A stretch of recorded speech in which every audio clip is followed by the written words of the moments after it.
who took last season off up front just across from the pole sitter, David Gilliland. And even though Rudd has never won in 28 tries at the Daytona 500, he knows this track inside and out. The same can't be said for Gilliland. This is my first race in Daytona. When I got off the plane, I had a rental car waiting for me. I got right in it, started up. Excuse me. Then I realized I'd never been here before. Man, this place is big. I had a heck of a time finding the tunnel. Is this the tunnel to get into the track? We're just going to make a left. No, why don't you make a right? Where are we? Then another right. Maybe this is it. Now you're going to make me stop the train. Uh-oh. I had a hard time finding the tunnel, but I did all right in qualifying. Really? Let's check in here at the Daytona 500 with Dick Berggren, who's with the guys. Dick? It is a unique front row for the Daytona 500. David Gilliland on the pole, making his very first start in the race. Outside front row, Ricky Rudd, the most experienced driver of the Daytona 500 in today's event with 28 starts. David, first time ever for the Daytona 500. What are your emotions? I'm excited, you know what I mean, to be here and see all the fans and all the people and everything that the Daytona 500 stands for is just, it's undescribable. And to be starting on the front row with our M&M's Ford Fusion is just, it's a dream come true. Ricky, all these starts of the Daytona 500, but no trophy yet. What will make today different? Well, we got a really fast car. This Snickers Ford has been very fast, so we got a good chance today. But you know, there's a lot of good fast race cars out here today, including my teammate on the front row. So we got our work cut out for us for sure. Speaking of that teammate on the front row, what's your advice for David Gilliland today? I don't have to tell him much about it. He knows how to do it. He's just gonna push that pedal down and go fast, and he knows how to do that. All right, good luck to both you guys today. All right, thanks, Dick. Now part of our broadcast crew up in the booth, Larry McReynolds, former crew chief, who's won here, is a big weather fanatic. He's the only guy I know who TiVo's the Weather Channel. But Larry, the wind, you heard Michael Waltrip refer to it. Why don't you update the conditions for us and how you think it'll affect today's race? Well, as far as just the temperatures itself, it looks like we could have the coldest temperatures that we've had in over 10 years for this race. And the big challenge there is as this race gets into the nighttime, is these guys being able to make adjustments on these race cars to keep up with those conditions. So that's the reason I feel like those final couple of pit stops to make those adjustments are going to be so critical. But I think the big concern, and we saw it in practice on Wednesday, we're looking at possible wind gusts at over 25 miles per hour. It looks like it's almost going to be a headwind down the back straightaway, and where that will be a real challenge will be it'll be blowing across turn 2. And we saw in that practice on Wednesday afternoon getting ready for the duels, it took cars that were out there by themselves and just blew them right up into the wall. The car doesn't want to turn over there anyhow, and the fact that it'll be just like this, it'll be blowing across like that, it can send cars up into the wall, and that can be a real challenge for the drivers and the teams. All right, thanks, Larry. I know you want to use that arrow on a weather map. We'll work on that for you. At least no rain in the picture. Domino's, the official pizza of NASCAR, would like to invite viewers of today's race to participate in a new feature, NASCAR on Fox, the Domino's Hot Lap. Fans are asked to select the fastest driver on the Domino's Hot Lap among 5 of today's top qualifiers. To enter, text the letter corresponding to your selection to Fox SP on any wireless phone. Participants who select the correct driver will be entered to win a trip for 2 to the August race in Michigan. Good luck. We're rooting for you, and we're glad to have you with us for NASCAR on Fox. Hey, my name is Juan Pablo Montoya from Bogota, Colombia. I'm racing the NASCAR Nextel Cup Series with the 42 Texaco Javelin Dodge. I'm considered as a rookie, and I have a lot of experience, but my main goal is not to try to win the Rookie of the Year, it's try to go for the championship. I've won many big races. I won the Indy 500, the Car Championship, Monaco Grand Prix, 24 hours at Daytona. Now we'll try to go for the big one, the Daytona 500. One of my hobbies in my time off is snowboarding. I really enjoy it. You know, when things are going smooth and you're completely under control, it's a lot of fun. It's like driving a car. When things are right, you're on it, but when things go wrong, it goes really, really bad, really fast. And Juan Pablo Montoya won the kart championship in his rookie season. 7 Formula One races in 5 different countries. Juan, history says that you're a quick learner. I don't know what to say, really. You know, I'm just really happy to be part of NASCAR right now. You know, driving the Texaco Javelin Dodge is awesome. You know, we got a fast car here. You know, the fans here are unbelievable. You know, this is a serious show right here. It's pretty cool. All right, best of luck to you today in your debut. And hey, Chris Myers, tell Hammond that Juan Pablo also likes to play paintball. All right, good. He'll aim at Hammond. I just want to yell out Shakira when I see one. He's met her, of course. All right, that's a different story for another time. Hey, as a driver, Formula One, full-time NASCAR ride. Formula One cars are very sophisticated, computer-generated, technology-driven cars, and the driver, really, you got flippers that you change the gears with, and you don't have to touch anything. You just drive it. Here, it's a much simpler race car, and it takes more manpower, more man-handling. I've seen his hands more than once go like that, and I know he's saying, I've never turned a car this far before in my life. He's got some adjustments getting used to the car, but he's done a good job. Yeah, we're glad to have him and his son Sebastian here at the race, and Juan Montoya, one of 6 rookies for the year that we'll be keeping an eye on, but Juan Pablo Montoya certainly well known. Hey, Hammond slipped out while we were chatting. Yeah. We'll begin the race from row 2. Tony came to town full of confidence, but lacking a Daytona 500 victory on his resume, and after some recent impressive spins around the track, this just might be the year the driver we call Smoke doesn't see his Daytona 500 dream disappear into thin air.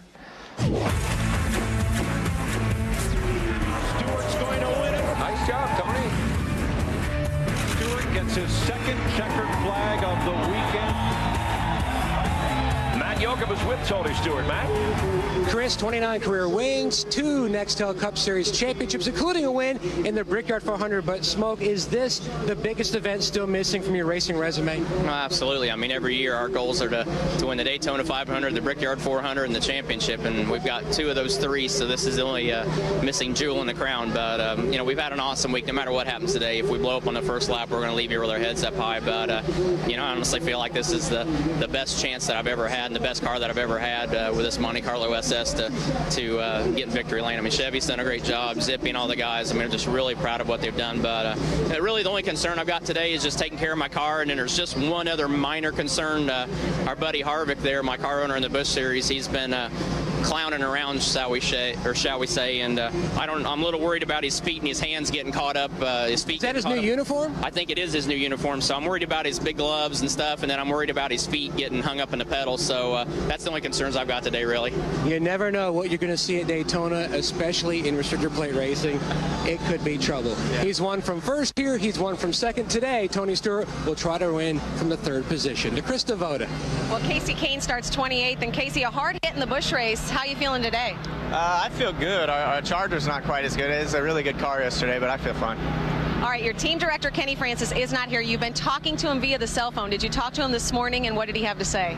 Yeah, I mean, myself and Kenny, the whole team, Keith, everybody's done a great job to step up, and we've talked a lot. I think we have a great Dodge Steelers UAW Dodge Charger for today. You guys have done an awesome job, and I'm just excited to get started. It's been kind of a soap opera type week with all the different cheating or not cheating or penalties or not penalties for different stuff. So it's good we're here. It's the Daytona 500 and we get to race. A soap opera indeed. All the cheerleaders behind Casey have been yelling for him. They think he's the bold and the beautiful, Chris.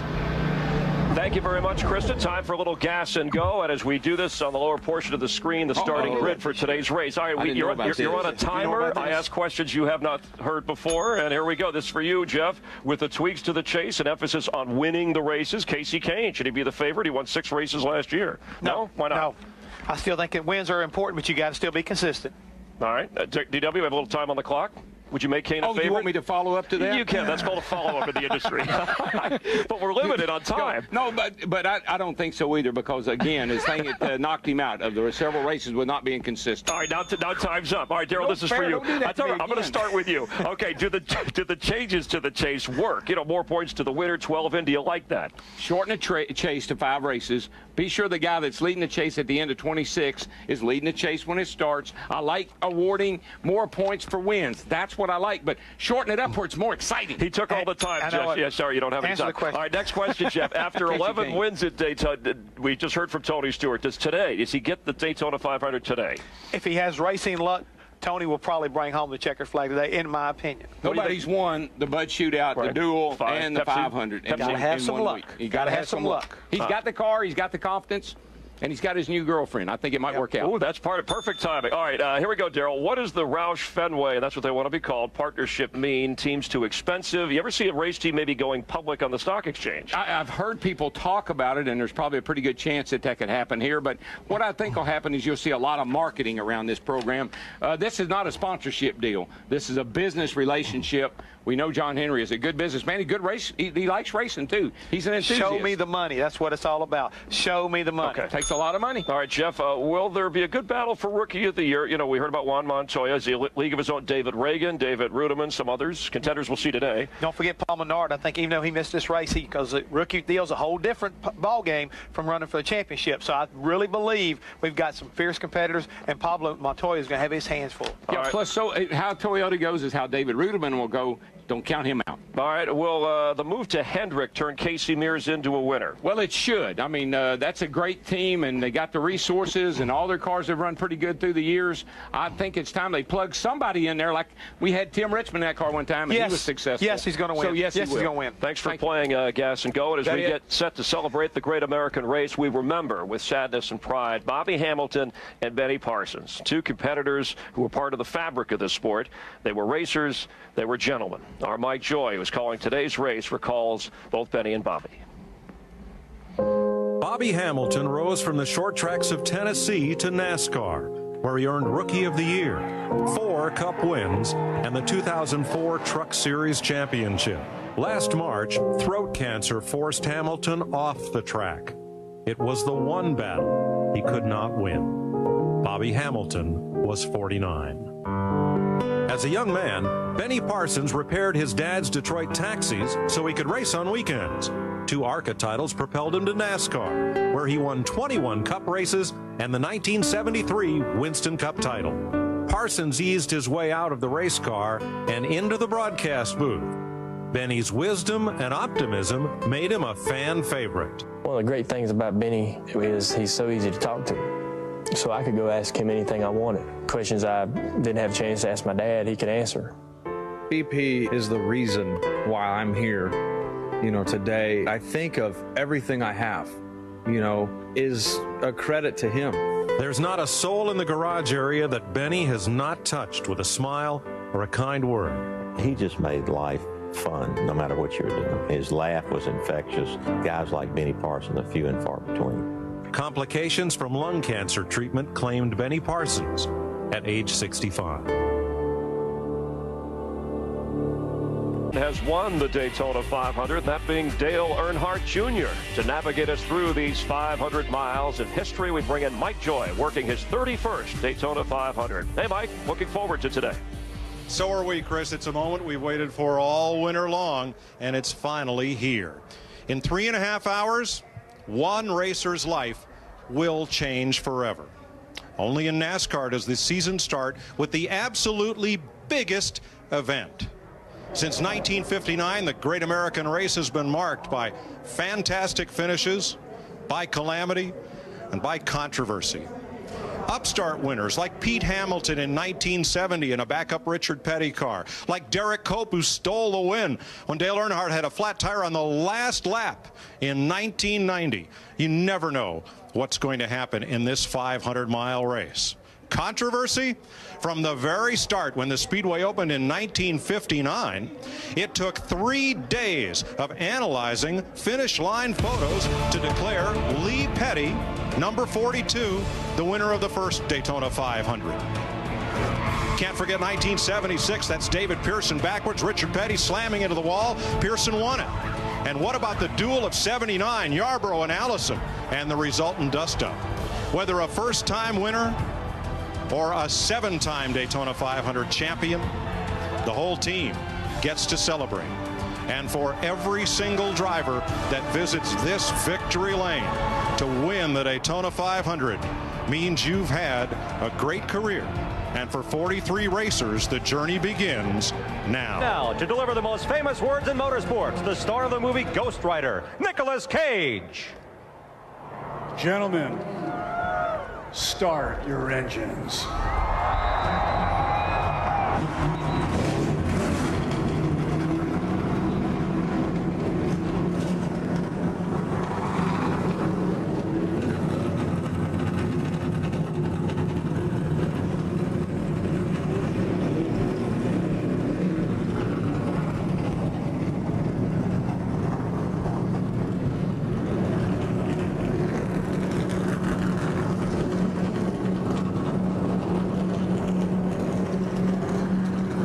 Everyone knows how important the Daytona 500 is to win.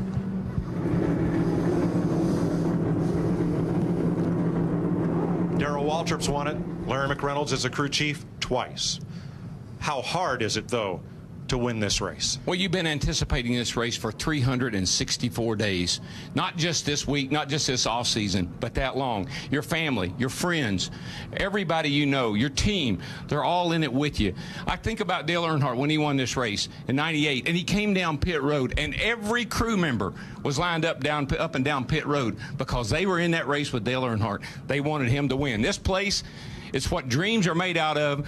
But there's also a lot of nightmares in your way along the way. And you had to anticipate it for 17 years before that. Right, yeah, and Dale had to wait 20, you know. That's right. Larry, you were there. And, of course, this is one of 36 races, but this is the first race. And these teams, they didn't start preparing for this race just a few weeks ago. They started preparing for it months ago. But I think what makes it so tough to win, even though the preparation is so good on the things you can control, it's all those things that you can't control. It's the flat tire on the last lap. It's mistakes made by other drivers and other teams out on the racetrack or on pit road. That's the reason you cannot leave your television till they cross the start-finish line, and then we don't know that all the action is over, even at that point. It's when everybody's at their best. It's not at the end of the year. It's at the beginning year when everybody's at their best. You beat the best of the best. Think of a season that starts with the World Series or the Super Bowl, and that's what we have here in NASCAR. Budweiser, the official beer of NASCAR, is proud sponsor of the Budweiser Pole Award, given to the fastest qualifier at each Nextel Cup race. Budweiser congratulates David Gilliland on his Daytona 500 Budweiser Pole Award. He'll be in the Bud Shootout at Daytona 2008. Let's have a look at the starting lineup for the 49th annual running of the Great American Race, with both Robert Yates Fords on the front row. David Gilliland and Ricky Rudd. Tony Stewart, who won his dual race Thursday, and Kurt Busch runner-up in the second one. Dale Jr. is a past winner.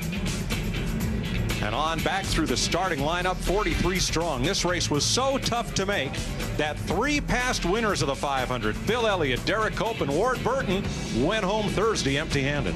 Well, there's no question about it. Everybody prepares for this race harder than any other race. It pays the most money. It's got the most prestige. 61 teams showed up to qualify for this race. Only room for 43. 18 had to go home.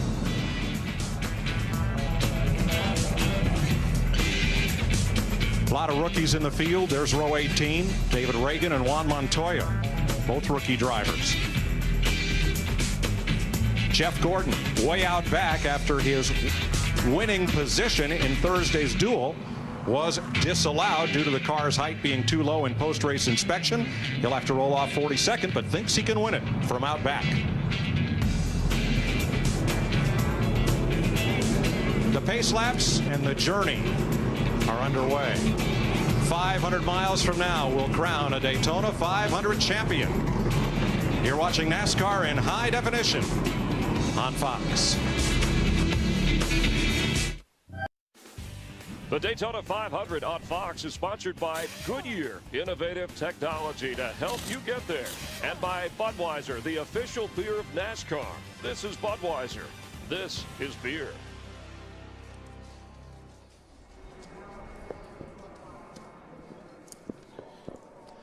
Aerial coverage brought to you by Goodyear, reminding you to get there on triple tread technology with 3 unique tread zones for unsurpassed traction in any weather. The infield is full of campers and campfires and race fans who've partied all night and they're ready to race today, and the grandstand is full as well.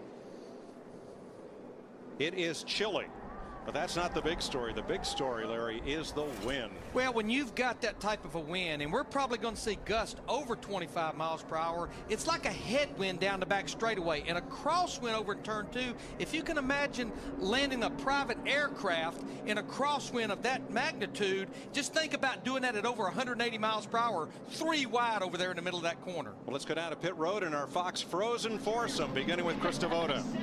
Well, Mike, history will be made today, but how will it be written? Carl Edwards still remembers his first Daytona 500 start. It was only 2 years ago, but he says the feeling of knowing he could win this race was almost bigger than the event itself. Ricky Rudd just told me that feeling never goes away. Steve? Krista, David Gilliland is the Cinderella story. This is his first full-time season with Robert Yates Racing, and he's starting from the pole position.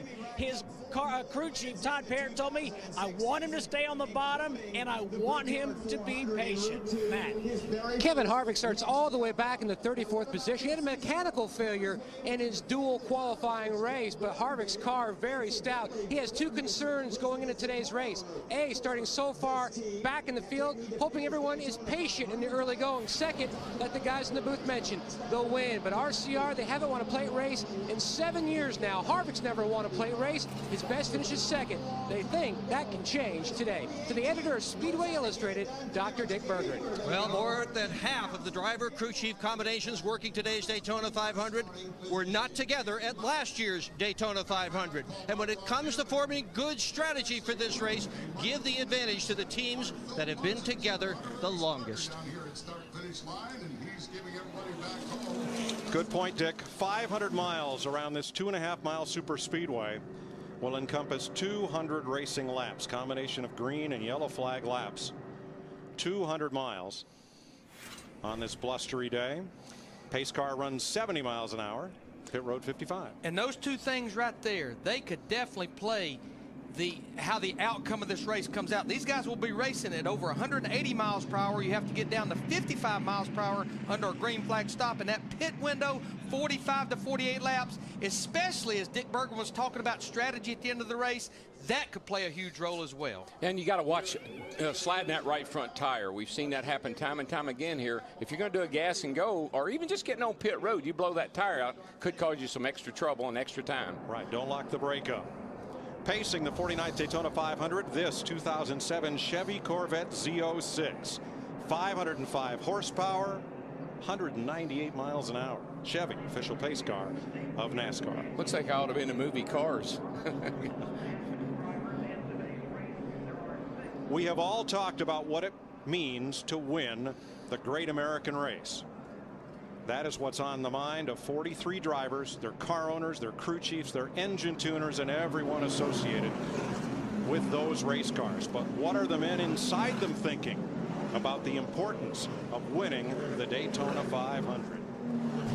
I hear the fact that I've won the Daytona 500 and hear that used in a lot of places now, and it shocks me. I still don't think I've totally accepted that. I think the first thing is realizing how big a race this is to all of us.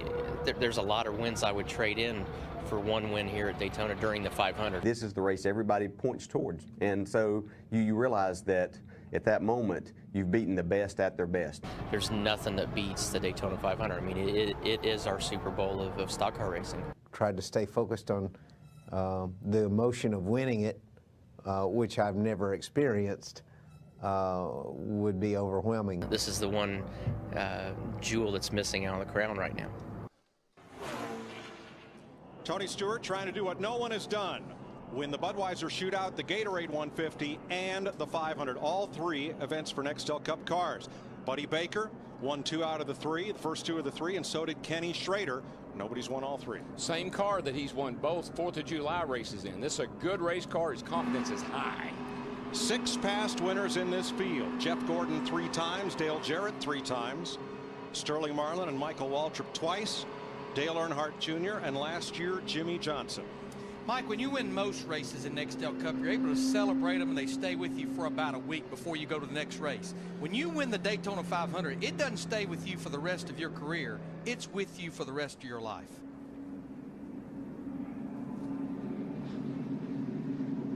Happy to have you with us today, watching in high definition on Fox the cars in the east banking of this super speedway, which will turn 50 in another year. 31-degree banking, steeper than the roof on your house, and look at that crowd. They will rise as one as the pace car looks toward pit road. DW, I've been waiting about 7 or 8 months to tell you this, buddy. It's going to be a wild ride. Next time by, over 180 miles per hour, 2 wide, 3 ride. Reach up there and pull those belts tight. One more time.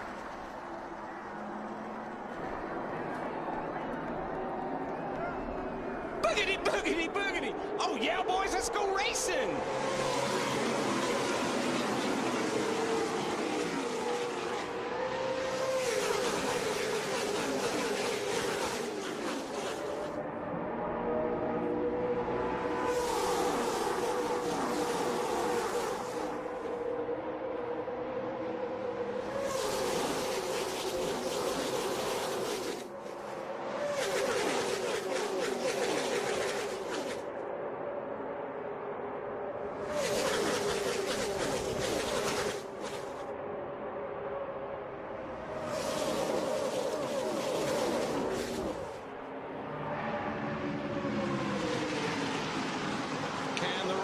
Twelve-seater David Gilliland lead the first lap.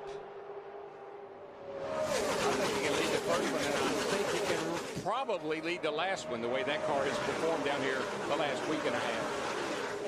That's worth 5 bonus points. If you lead a lap in a Nextel Cup race, 5 bonus points put on your points total for the year. And all those butterflies and all that anticipation, that's over with now. We got to put our work clothes on and get busy. And there they are already. It didn't take them long. 3 wide. We'll talk about that a lot. These cars bouncing around at over 180 miles per hour. And right now you can do that. The tires are good. They're fresh tires, good grip. You can get 3 wide and move around right now, but that'll change after a while. Jeff Burton moving up 4th on the inside lane, now moving up into 7th spot as Gilliland's Ford brings them around for the second time. And Mike, don't forget, we had rain here last night. This is a green racetrack, so this is the first time these guys have run on this track with it in this condition. And, of course, what he means is, as far as a green racetrack, all the rubber was washed off, and that'll take it where it doesn't have near as much grip. Yeah, God Holmes adjusting his set. Hey, I need a track turn green while we were away.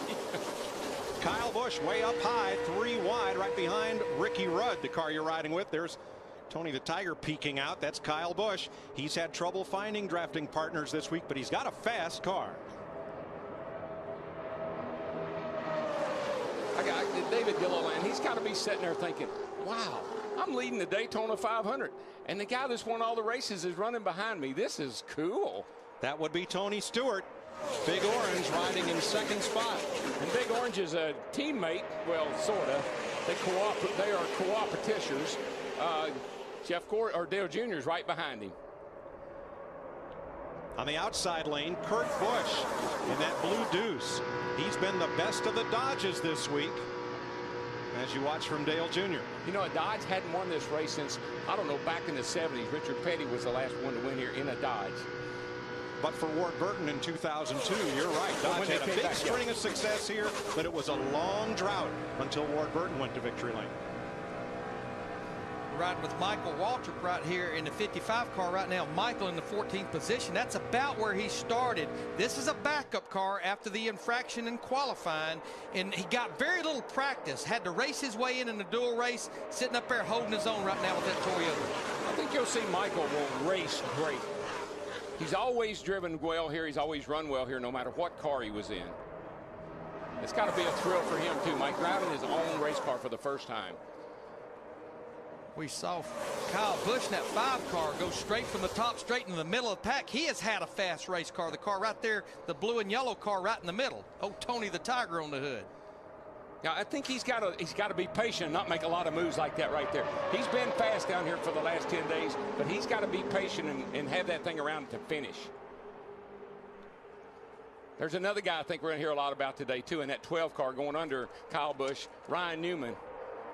I think he and his teammate, Kyle's brother, Kurt, I think they got some of these guys. 2nd place the battle. Kurt Busch on the outside of Tony Stewart. Chevy against Dodge behind Gilliland's Ford in the lead.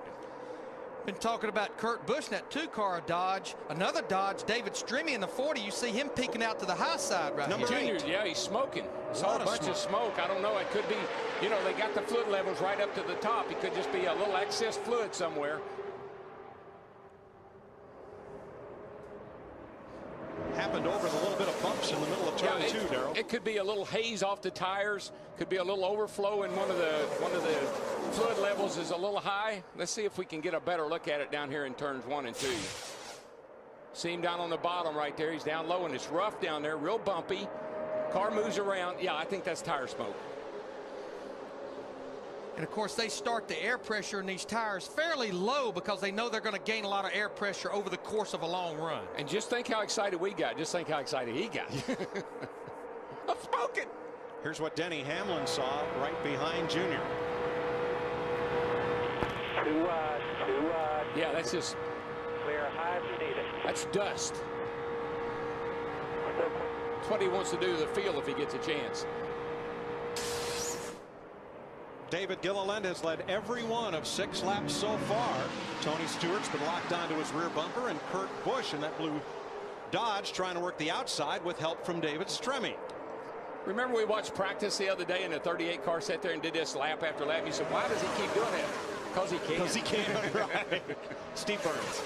Yeah, Mike, but that's a good point because his crew chief, Todd Parrott, as I said right before the race, told him stay on the bottom and be patient. He said that's the problem. David knows he has a car good enough to win the Daytona 500. Yeah, and what a rookie doesn't want to do is if these guys gang up on him like they are right now and he should fall back in the pack, don't panic. Right. But he knows right now, especially early in a run, that yellow line, that's his best friend. Yeah, because you can't go below the yellow line. If you do, you'll be penalized. Dale Earnhardt Jr. had a bobble and almost backed into Kevin Harvick in the Pennzoil car. You know, that little bit of smoke we saw, that could be a tire that there's a problem with. But you could look through that windshield. You could see his hands. He's pretty busy in that 8 car. And look, everybody's giving him a lot of room, Darrell. I mean, right now, we are 8 laps into this race, and we still have 38 cars within 3 seconds of each other.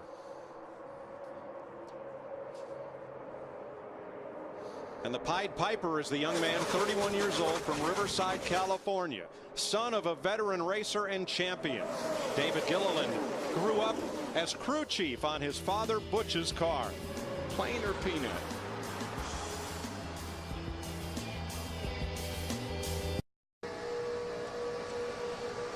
David Gilliland still leading. He's led every lap of 12 so far. Time for our AT&T Singular Virtual Crew Chief question. Chevy's won the last 6 of the last 8 500s. Which manufacturer has the best chance to break that string? To answer, text the word crew to 191 on your AT&T Singular wireless phone. Singular is the new AT&T. Boy, I just saw a lot of give and take as we ride with Jeff Burton right there, which is a great move just 12 laps into this race. You could see Jeff Green in the 66 go up in front of him off turn 2. You could hear Burton roll out of the throttle. Good move, good give and take early in the race. Yeah, here we are coming to lap 13, and what you're going to hear over the radios right now is in the beginning, I'm a little loose. Wait a minute. I'm getting to be a little tight now. The car's tightening up some, and that's probably what's happening to most of these cars. They're going through a real transition right now. They're burning off some fuel, and they're putting some laps on the tires. This is when you know what you got. And just to educate our new viewers, when we're talking about loose, we're talking about the back end coming around. When we're talking about tight, the driver's turning the front wheel, but the front wheels are just sliding. The best explanation of loose and tight is you hit the rear, you hit the wall with the rear of the car when you're loose, you hit the wall with the front of the car when you're pushing. There you go. David Gilliland has led every lap. Tony Stewart right on his bumper. What about 3-time Daytona 500 winner Jeff Gordon? Gordon's hasn't had an easy start here. He is 21st, and he may have a little bit of damage on the right side of that flame-painted Chevrolet. Top of your screen, right corner. Here he comes. Just ran out of racetrack there at that turn 2, which is the worst turn we have here. You just run out of racetrack. What I saw mostly was blue smoke, though, as if the tires were hitting the wall, but maybe not so much body. What are they saying down there, Burns? Hey, DW, Jeff Gordon says to crew chief Steve Letarte, we are good, but we'll deal with that right rear. He did scrape the wall a little bit in turn 2. Steve Letarte said, no problem, I like your pace. He's got a great pace. Remember, he started 42nd in this field, 14 laps into it. He's moved up halfway through the field. He's up to 20th right now. Elevator up, elevator down. 88, the Snickers car. Ricky Rudd started outside pole. He has slid to 20th. That's nothing to snicker about, I can tell you. Oh. I'm sorry, Mike. I couldn't resist.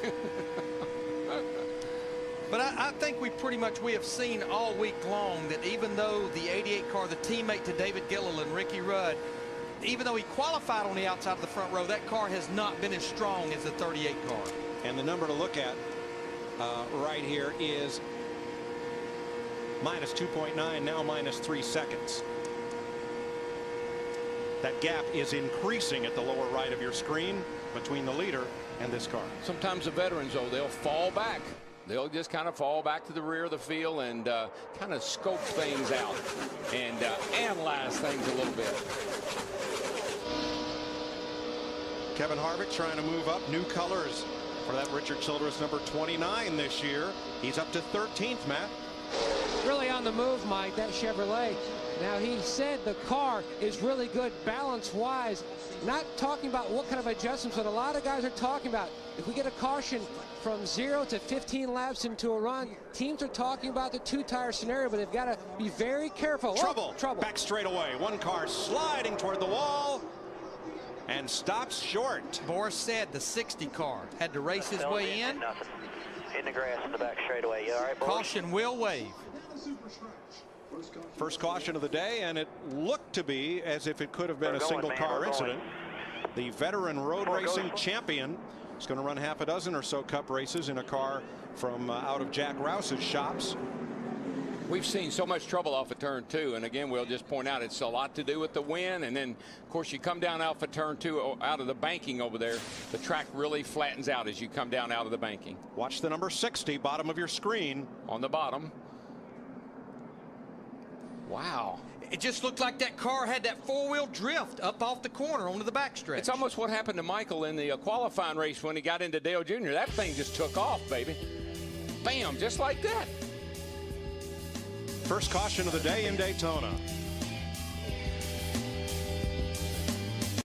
The Daytona 500 Odd Box is sponsored by Dodge. You can take life as it comes, or you can grab life by the horns. Dodge.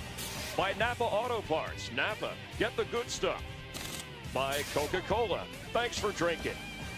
And by Nextel, only from Sprint, helping NASCAR Nextel Cup fans get more done. We're under caution at Daytona. David Gilliland led the first 18 laps of this race. Everyone has come to pit road. Kurt Busch and his Roger Penske crew got off pit road first. Two cars I want you to watch right there is one, David Gilliland, and way up there is the other, the 55 of Michael Waltrip. Or Boris said, excuse me, Boris said in the 60. Boris's car right here just takes it. I mean, it just never turns. It's like the front wheels are off the ground, and he just slams into the side of Rudeman in the Domino's Burger King car. And Darrell, you said Michael was closing fast. He was closing so cars. fast. I'm not so sure they didn't have to lift or something there to. I tell you, you know, they've done a lot of. Look at the rear wheels come off the ground. They've done a lot of things to these racetracks, but paving that back straightaway like that. That's one of the best things they ever did. Otherwise, he'd be flipping by now. Especially if you go get on grass like he is now. But fortunately, the speed of the car is slow enough. It's not a big deal. Pretty much everyone came to pit road, changed 4 tires. Roy McCauley, that 2 bunts, they won the battle off pit road for Kurt Busch. Very busy place here, 19 laps in there. There's the race off pit road with Gilliland second, Tony Stewart third. And here's Kristen. A great stop for the number 2 crew. Small changes to keep up with the track. That is the plan for them all day long. This time it was a ½ pound of air pressure in the right rear and 4 tires and fuel. Steve? Small adjustment for David Gilliland, Krista. They took just a little bit of air pressure out of the left rear tire. David saying his car was just a little bit tight in 1 and 2. He also congratulated his crew on a fine stop, Dick.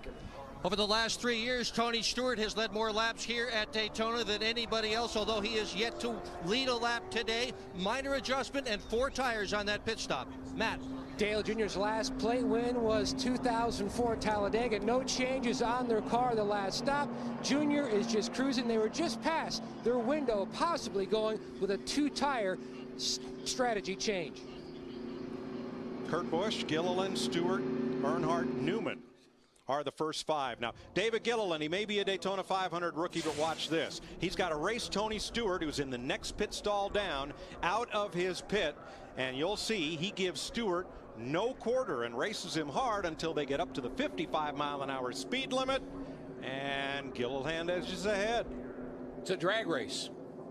He beat him out of the box. A look from our DLP HD cam, floating cable mounted over the speedway. Phil Parsons was the honorary starter, waved the first green flag. The second one is in the wind. Kurt Busch out front.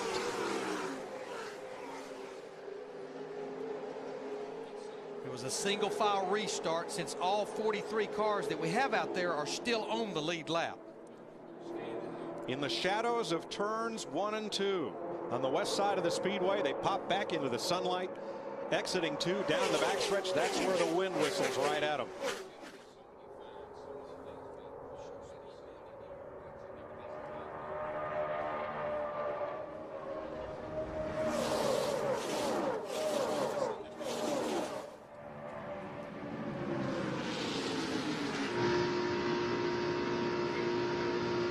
see right here as we ride with Dale Earnhardt Jr., you can see the speed building right here. They run the carburetor restrictor plate that takes the horsepower of the engine down. It takes well over a full lap at this 2.5-mile racetrack to get totally up to speed. You can see he's still gaining speed.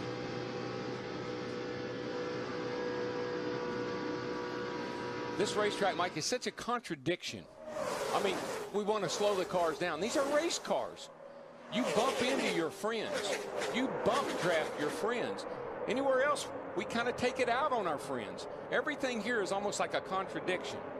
You're right, Darrell. Several years ago, NASCAR mandated the restrictor plates to slow the cars well below 200 miles an hour. Without the plates, folks estimate the pole speed here would exceed 220 miles an hour. Oh, 230, I bet you, Mike. I bet it'd be incredible. For the lead, Stewart looked, Busch to block. I'm telling you, on turn 4, Tony Stewart in that 20 car, he turned her dead left, and then now they have kicked our pole sitter, David Gilliland, in 38. He's probably going to go from 2nd back to about 7th to get back in line behind David Stremme in the 40 car. But he didn't. But what I like is he didn't say, I got to get back in line. I got to get back in line. He didn't force it. He fell to the end of the line. He'll get back up there. That's another contradiction, Darrell. Patience at 185 miles an hour.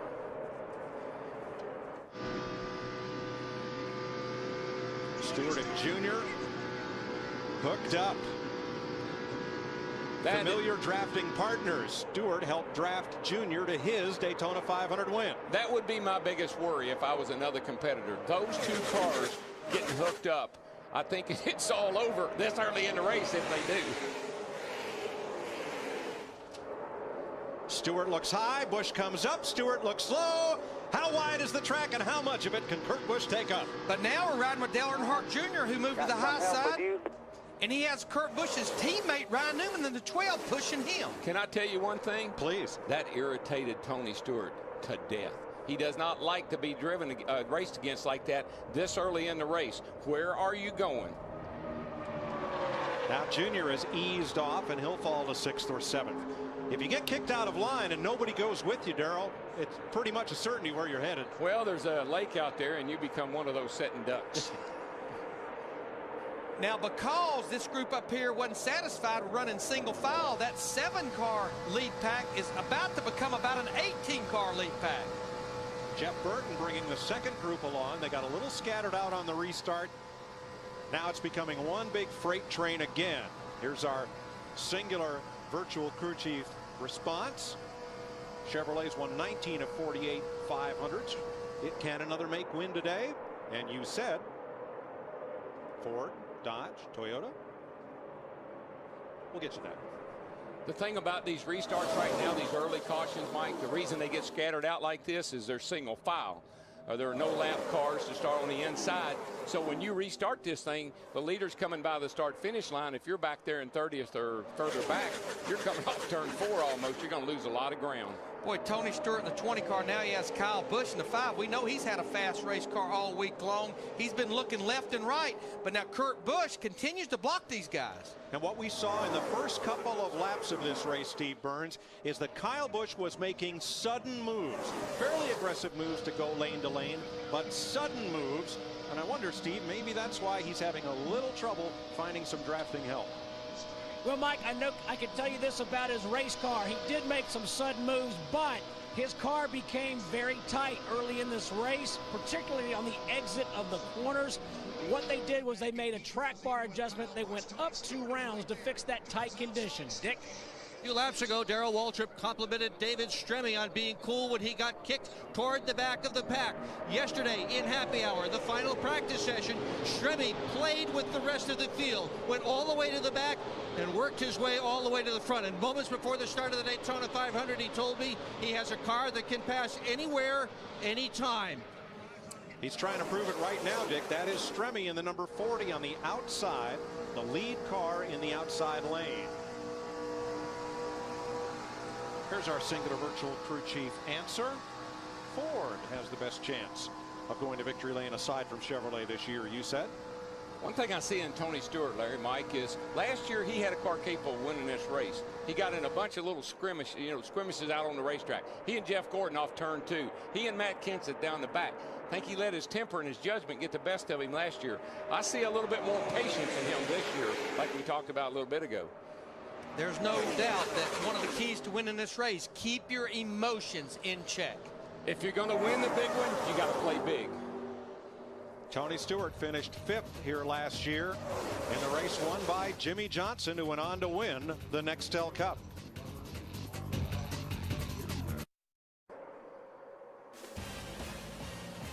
"30 laps, 75 miles complete in the 49th annual Daytona 500. Pole sitter David Gilliland led the first 18 laps. From there, it's been this number 2 of Kurt Busch at 185 miles an hour. They're the top Dodge Chargers in the race. Busch, David Stremme, and Ryan Newman, all in the top 10. Pretty impressed with the Chargers down here. They seem like they've had speed, but with the new front end, the new nose on this Dodge Charger, it just looks like these cars are driving good, which is something they suffered from a lot last year. Yeah, they politicked all last year to get a nose change. They came with that new nose last year, and it didn't work for them. And they tried every way they could to get NASCAR to give them a concession, but it took the offseason to get it done. And now they look like everybody else. Difference not always better. You know, we probably should update our current reigning Nextel Cup champion and defending champion of this race, Jimmy Johnson, in that 48 car. Right now, we're riding with him. You can see he's in what we call the sucker hole in the middle group there where you just can't go. And Darrell, I agree totally and know why you asked him what you did in the pre-race. You just don't look like you've been flexing your muscle, and you see him losing ground right here. Yeah, it doesn't look like it's running that well, and it seems like it's not handling that well. Don't worry. Jimmy told me this morning this car is bad fast. It will come to him. Matt? Handling-wise, they thought this car was almost excellent in final practice, but Jimmy's been a little bit on the tight side. Now, unlike last year, Earl Barvin is not his spotter. Stevie Reeves, the former USAC champion, has come on board. Basically, Chad called him 3 times, Jimmy called him 5 times. And Stevie said, when you have guys like that that want you so badly, even though it's a high-pressure situation, you got to jump at the chance. Well, Matt, he has a different spotter, but remember, he also has a different car from what he won the 500 with last year. When you win the Daytona 500, Daytona USA, right behind the Speedway, takes your car, puts it on display for a year. They got that car back about 2 hours ago. Well, they do give you $100,000, Larry, to lease it to them for the year, but it's not like you have a choice. No. I don't know. You'd probably, most of these guys would be glad to give them their car. Oh, yeah. About 43 of them. Yeah. If Kurt Busch looks to his right rear, there's a train a-coming, and it's Tony Stewart, Kevin Harvick, and the rest of those drivers, David Stremme, Matt Kenseth, Jeff Burton, and everybody else in the outside lane hunting the lead on the backstretch. I like Harvick. I tell you, he's had a good week down here. His car's been fast, and whoops, excuse me. Kyle Busch just made a serious right-hand turn right in front of him. That's some of that give and take, though. You got to be willing to do it this early in the race. People are going to do that to you. Look at Kyle Busch's car, the 5 car, going through the corner there at well over 185 miles per hour. You can see the back end just going up and down and dancing as we still got a battle for the lead, but Kurt Busch puts the block on Tony Stewart in the 20. That's how important it is to stay up front, though. You get back in traffic like maybe Jeff Gordon has been, and maybe even Jimmy Johnson. These cars don't handle the same back there amongst all of them as it does out there by itself. You're running flat out, Darrell, but every time you change lane, it takes away a little momentum, and look at the consequence. It brings the whole field right to you. Well, that, and then we're into a run here a few laps now, and the tire's starting to go away a little bit, and that throttle's hard to hold down once these tires give up. Car's out of control. That was Kurt Busch. Krista? Yeah, a lot of communication going on down here. Roy McCauley just telling Kurt, yeah, I know, Tony, I've warned him a couple times, so they're trying to get word down from one pit to another. Kurt, though, is really concerned with how the tires are wearing. Darrell, you're just talking about that. He just asked his crew chief, how many laps have I got on these tires right now? It's 15 laps on the tires, Roy McCauley just told him. So that's what he's concerned with right now. Well, the teams are going through a little learning curve right now. Take a set off. The track was, like we said, didn't have any, it rained overnight. A little different racetrack than we've seen here for the last 2 weeks. Got to get some data. Oh, let up, Junior. Let up, boy. Boy, Elliott Sadler backing up in a quick hurry there. And he had really been making a move to the front, but he got caught in the middle right there. Come outside, Junior. Come outside.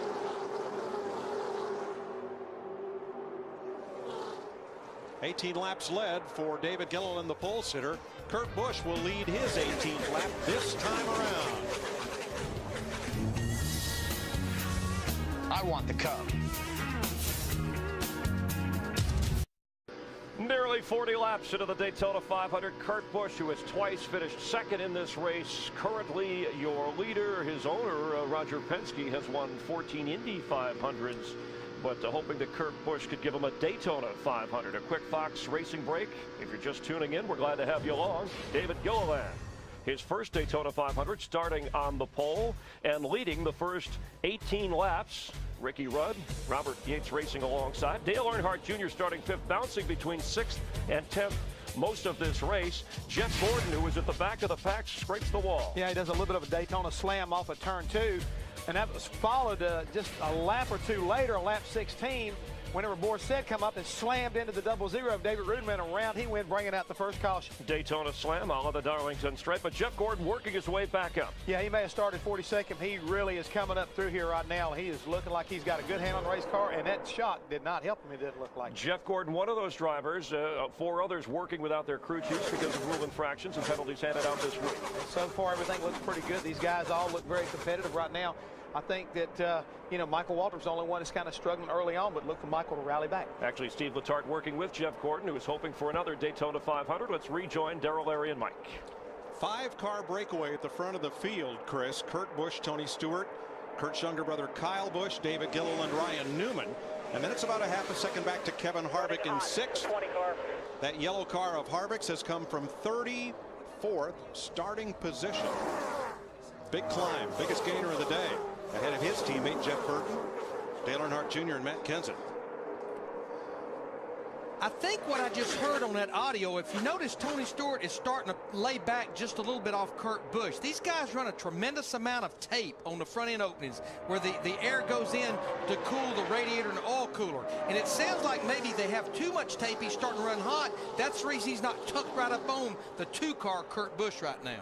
And something that's playing out just like I saw in the qualifying races is the 48 and the 24 and the 25, the Hendrick cars that have been so dominant on these restrictor plate tracks, they appear to be struggling to me.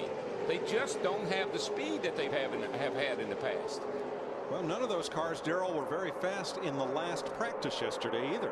And really, I mean, Jeff won his qualifying race, we know that, but he did it on pit strategy. He come in, he grabbed a couple of tires and was able to get the lead there at the very end. There's Gordon, was flashing past in his 24. And the thing about those good race teams like that, here he comes right there, as you can see, but you never know what their strategy is. They might just be riding along, who knows. You know, it almost looked like that last time off turn 2 again, the 24 car, Jeff Gordon, just all but against the wall again.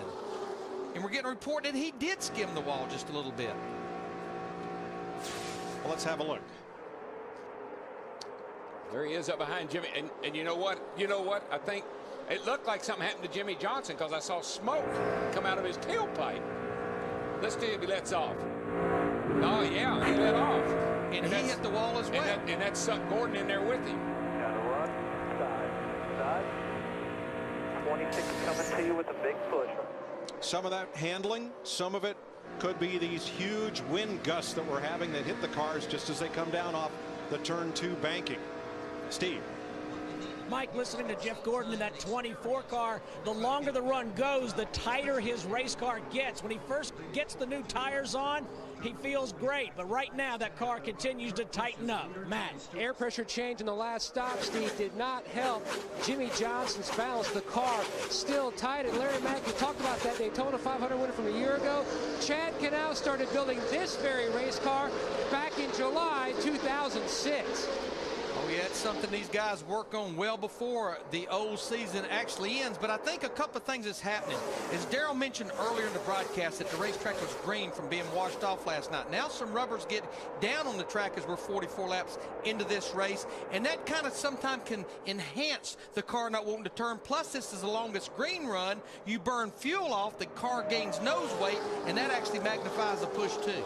Yeah, I want to try to give you a visual to go along with some of this explanation about why cars are hitting the wall off of turn 2. As we look back down the straightaway, as they come off of turn 2,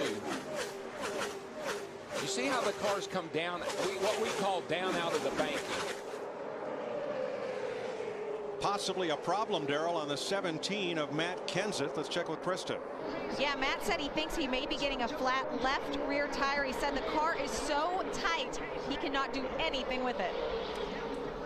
Yeah, you can see he's had to move the car up to the top of the racetrack now and continues to lose a few positions. He's at 10th place right now, just in front of Stremme, right behind his Roush Racing teammate, Carl Edwards. As you come off turn 2, back there, what I was going to tell you is you come off turn 2, you run out of, as soon as you run out of banking, the track kind of flattens out, and the crosswind that we've got right now, it's basically just pushing the car right into the wall. And Darrell, at these speeds, it doesn't take much of a push, does it? Oh no, you've heard us say you can walk up on these cars in the middle of the corner and touch it, it's spin out. Especially if you touch it with a 3,400-pound race car. Tony Stewart in that 20 car, he is trying every bit of this racetrack to try to get by Kurt Busch in the 2 car, with Kurt's brother Kyle in the 5 pushing him.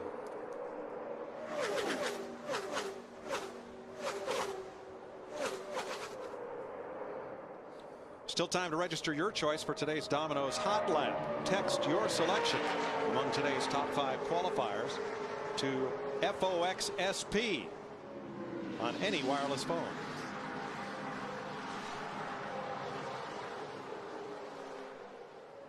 Definitely seeing the cars get strung out just a little bit, and I think a lot is because, as we mentioned, we're on the longest green flag run that we've had here today, and we're getting well past the halfway point of that. In fact, about 15 laps away probably from a pit stop. Well, these cars run off of momentum. I mean, you have a limited amount of horsepower.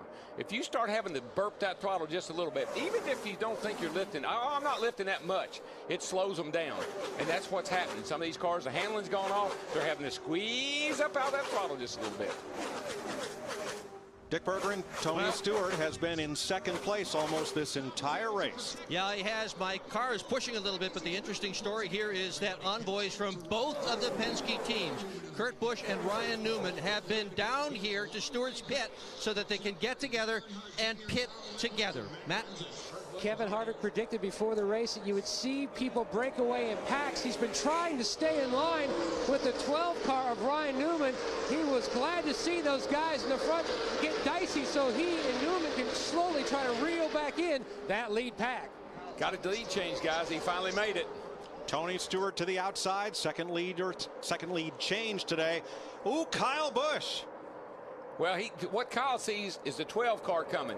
12's going to jump down behind the 2, and more than likely they could both. They're both going to go right back by Kyle. That's why he wanted to help Tony as much as he could to try to keep that from happening. Kyle, the younger of the Busch brothers, in the 5. Ryan Newman in the blue 12. He is the teammate to Kurt Busch. Let's have another look at that as Tony Stewart comes to the front of the race he most wants to win. Just swings to the outside, gets a lot of momentum right there, gets a good push from the 5 from behind, and you can see he left the 2 cars sitting out. But Darrell, does he complete that pass if the 5 doesn't go with him? Well, I think he could get out there.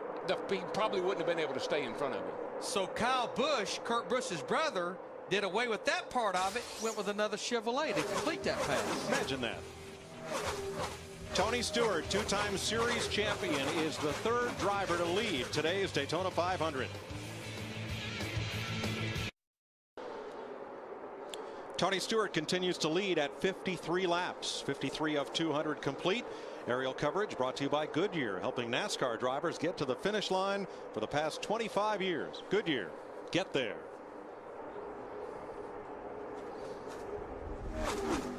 It's big, it's bad, it's victory red. Go to foxsports.com/Silverado for your chance to meet Dale Jr. and drive away in his all-new 2007 Chevy Silverado. Jr. right now in 8th place behind Tony Stewart, Kurt Busch, Ryan Newman, David Gilliland, Kevin Harvick, Kyle Busch, and Jeff Burton. Carl Edwards and David Stremme round out the top 10. Yeah, there's nothing wrong with hanging out back around the top 10 or 15 right now. Nothing really happening up front, a little dicing and slicing for the lead every now and then, but basically you're just trying to get to your next stop, make another adjustment. I tell you though, these guys are working hard right now, Larry.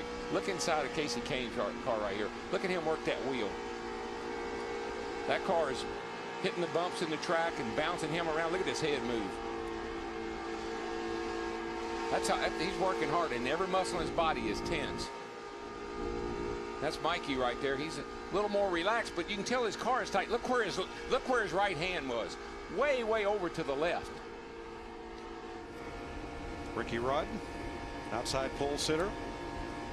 It's a lot of pressure on you, and every muscle in your body is tense. You know, back going looking at Michael Waltrip, as he got up on the straightaway, you could see him almost exercising his right hand, which tells me he's having to work that steering wheel pretty hard, just relaxing it, resting a little bit up on the straightaway. You'll catch yourself after a while saying, man, I gotta relax. You're just so tensed up trying to hang on to that thing.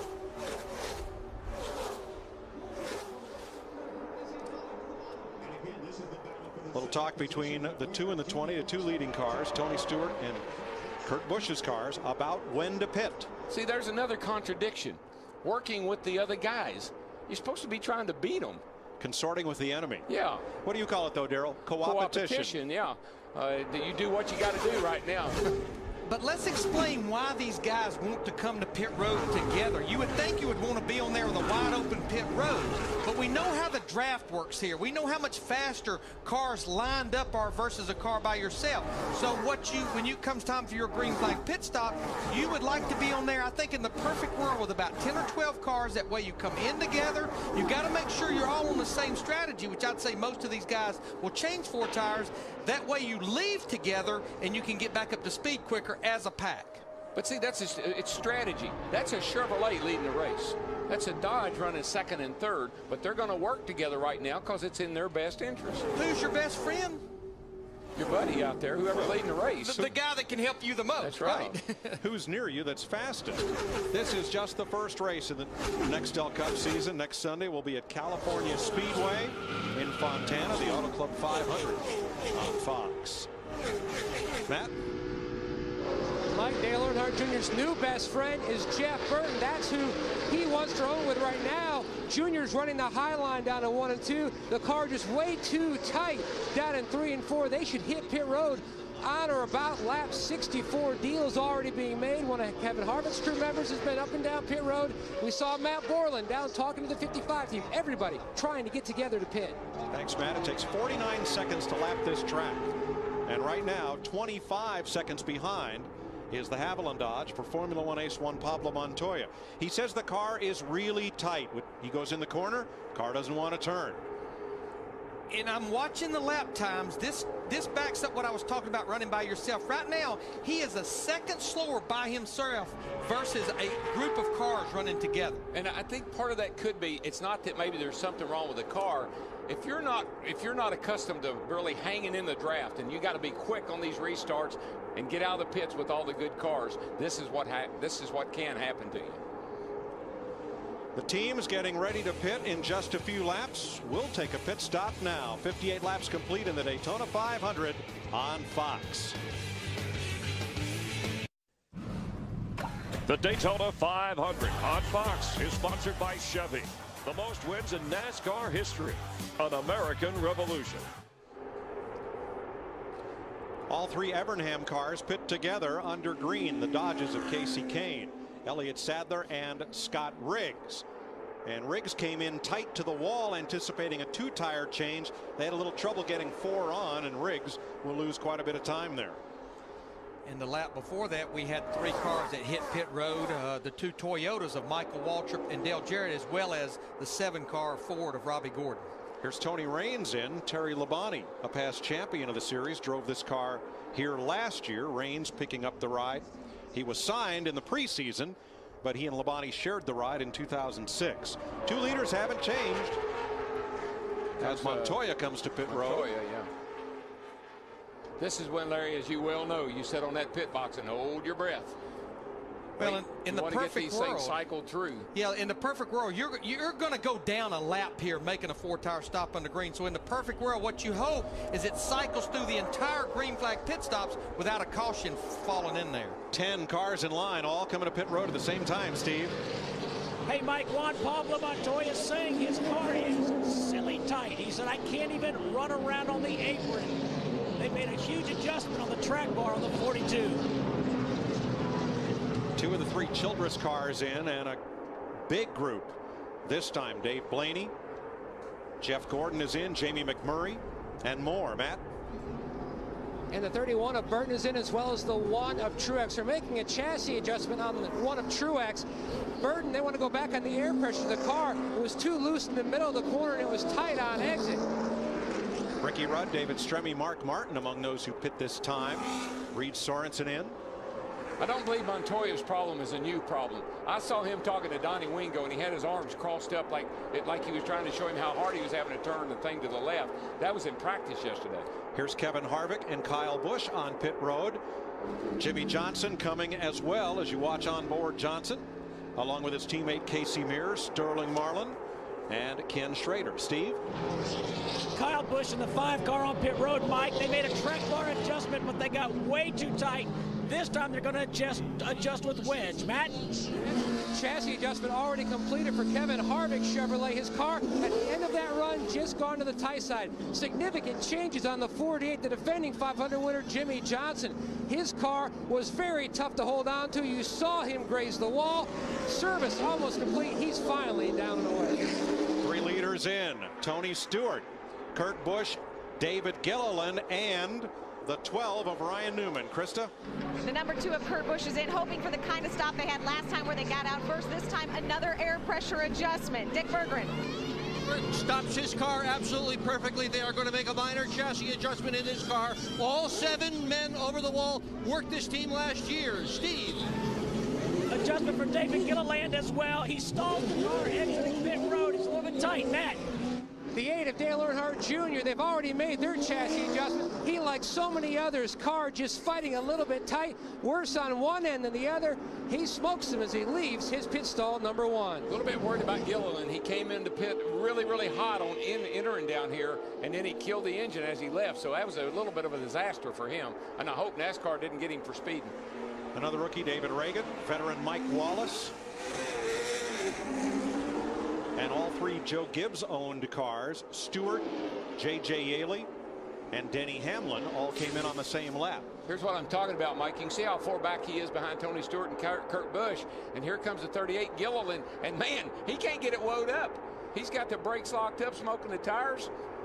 He gets his stop finally. He had to beat at 55 miles per hour by the time he got to that yellow line, which is where the commit cone is. And NASCAR has reported that he did slow his speed sufficiently before he got to the next scoring loop on pit road. No penalty on David Gilliland. Good for him. Well, it took us about 5 to 6 laps to cycle through the green flag stops. There's your leader right there, Tony Stewart, the 20 car, with Kurt Busch in the 2 in tow, and they've actually pulled a little bit away from Ryan Newman in the 12 and David Gilliland in the 38. Yes, good job, guys. Stewart to his crew, led by Kensington, Connecticut's Greg Zipadelli. I tell you, the 20 car has been on such a roll down here. He's just qualified well. He's won 3 races already. Looking good. Where's the rest of the field? About 2 seconds behind the lead duo of Stewart and Kurt Busch. 66 laps complete. The Daytona 500 on Fox is sponsored by the new Ford Super Duty, built to work harder for you. By DirecTV, just say ride shotgun on race day with NASCAR Hot Pass only on DirecTV. By DLP, HD TV, powered by DLP. It's amazing. It's the mirrors. And by Domino's Pizza. Check us out at Team Domino's. 70 laps complete in the Daytona 500. Tony Stewart and Kurt Busch had about 2 seconds on the field last time by. The pack cut it to 1.6, and they are closing in on the lead duo. Fox Sports and Texas Instruments team up this year to bring a memorable moment to you from each track. The DLP Amazing Moment revisits the rich, exciting history of NASCAR. 2003, this won't make Ryan Newman's highlight reel. It sure made ours. DLP, it's amazing. It's the mirrors. Tell you one thing, I was just watching, guys. 38 car way back, and man, he got us pull off at turn 2 over there, and he's on the back bumper of these guys now. That thing is bad fast. Let's show you what happened to Gilliland coming off turn 4 a couple laps ago. Watch the 38. Ooh. That car's handling good, though. It'll handle on the apron. I was going to say, though, I think that's the one thing that they have had, Todd Parrott, as crew chief, they've had all week long. I talked to Todd. His car is turning so good, he just turned it down there, and it went down on the apron. And look what's happened to the lead. Stewart and Busch were all by themselves out single file, but the 5 cars behind them teamed up, ran single file, and ran the leaders down. And yeah, I was watching them. As long as they were lined up, they were beating Tony Stewart and Kurt Busch over a second a lap. If you can get a sniff, what we call a sniff, if you can see where the 31 car is back there, and you see the lead pack in front of him, that's Burton trying to catch back up to the back of Gilliland, you can catch them if you can sniff them. Well, you saw that highlight of Ryan Newman from 2003. Dick, Newman's having a much better day today. Oh, yes, he sure is, Mike. And one good measure of how good a race car is how much they have to change it during the running of a race. So far, Newman has made 2 pit stops. They have made no adjustments, just fuel and tires. That's it. History of sorts was made today when 4 Toyotas rolled off the starting grid and into a Nextel Cup point race. There's Dave Blaney's number 22, just ahead of Jimmy Johnson, the Caterpillar Camry. For the first time since 1963, when Smokey Wood drove an MG on a quarter-mile at Winston-Salem, North Carolina, a foreign nameplate has competed in a Nextel Cup point race. There are 4 Toyotas in the field. There are 8 entered for the entire season of Nextel Cup racing. And try as we could, as the Bowman Gray archives could, as all our photographer friends could, we can't find a photo of Smokey Cook's MG, but we'd sure like to see one. Contact us at Fox Sports in Los Angeles if you can shed any light on the little number 32 MG. Here's our Toyota top performers at present. And all those Camrys are built right here in the USA, up in Georgetown, Kentucky. And that's why we say foreign nameplate, Darrell. We know that some of the Fords may be built in Canada or Chevys in Mexico, and it's become a global economy, but to distinguish nameplates, that's where we are. Riding with Clint Boyer right now, the 07 car. He's sitting in the 6th position, one of the Richard Childress racing cars. You look right here, Darrell talked earlier, these guys are on fresh tires. If you notice, the brake is not an issue. Just 12 out up there, just trying to stay in line. But if you notice, pretty much all the way around this racetrack, you stay pretty much, as Darrell put it, wide open. You never lift the throttle. Now, we'll check this telemetry on later in this run. I bet you'll see where Clint Boyer is rolling out of the throttle. But right now, all 3 of the Richard Childress racing cars are up there in the top 8. They didn't qualify very good a week ago. I talked to Richard. He brought a little different engine combination here, and it has definitely showed up with a little more torque in the engine where they're racing and not for that fast qualifying lap. There's where the Childress Chevrolets are at present. Harvick in 3rd. And Clint Boyer made a move up to 5th. He was 6th last time by the start-finish line. Harvick won the 300-mile preliminary, the Busch Series race here yesterday. You know, Mike, one thing about the Tony Stewart's cars, chassis number 70, that's their 4th of July car. Now, normally a team will bring a car here for the 4th of July race, 100 degrees, track hot, slick, sliding around with a lot of downforce built into it. I just wonder, Larry, if they brought that car here because they knew they had a tire situation here that's a little different than they've had in the past, and they wanted a little bit more downforce built into it. Well, there's no question the cars have been sliding around more this entire week. Goodyear did bring a little harder compound right side tire, slides a little more from the very get-go, so definitely more downforce pressure on the car can't hurt you.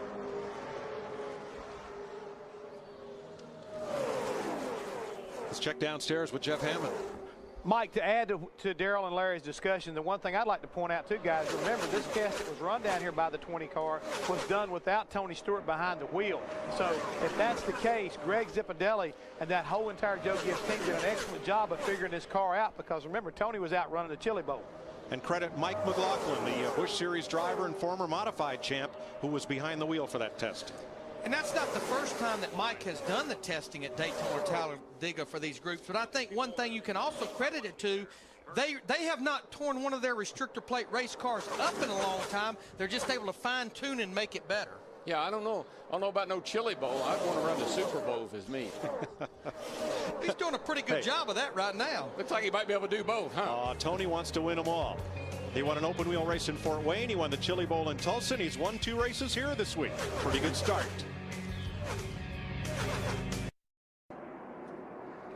We're under the second caution of the day at Daytona. Problem on Kyle Petty's car, which we'll show you in a moment. Right now, pit stops are the order of the day. Here is Kyle. The damage to Kyle's car is to the right rear. Krista?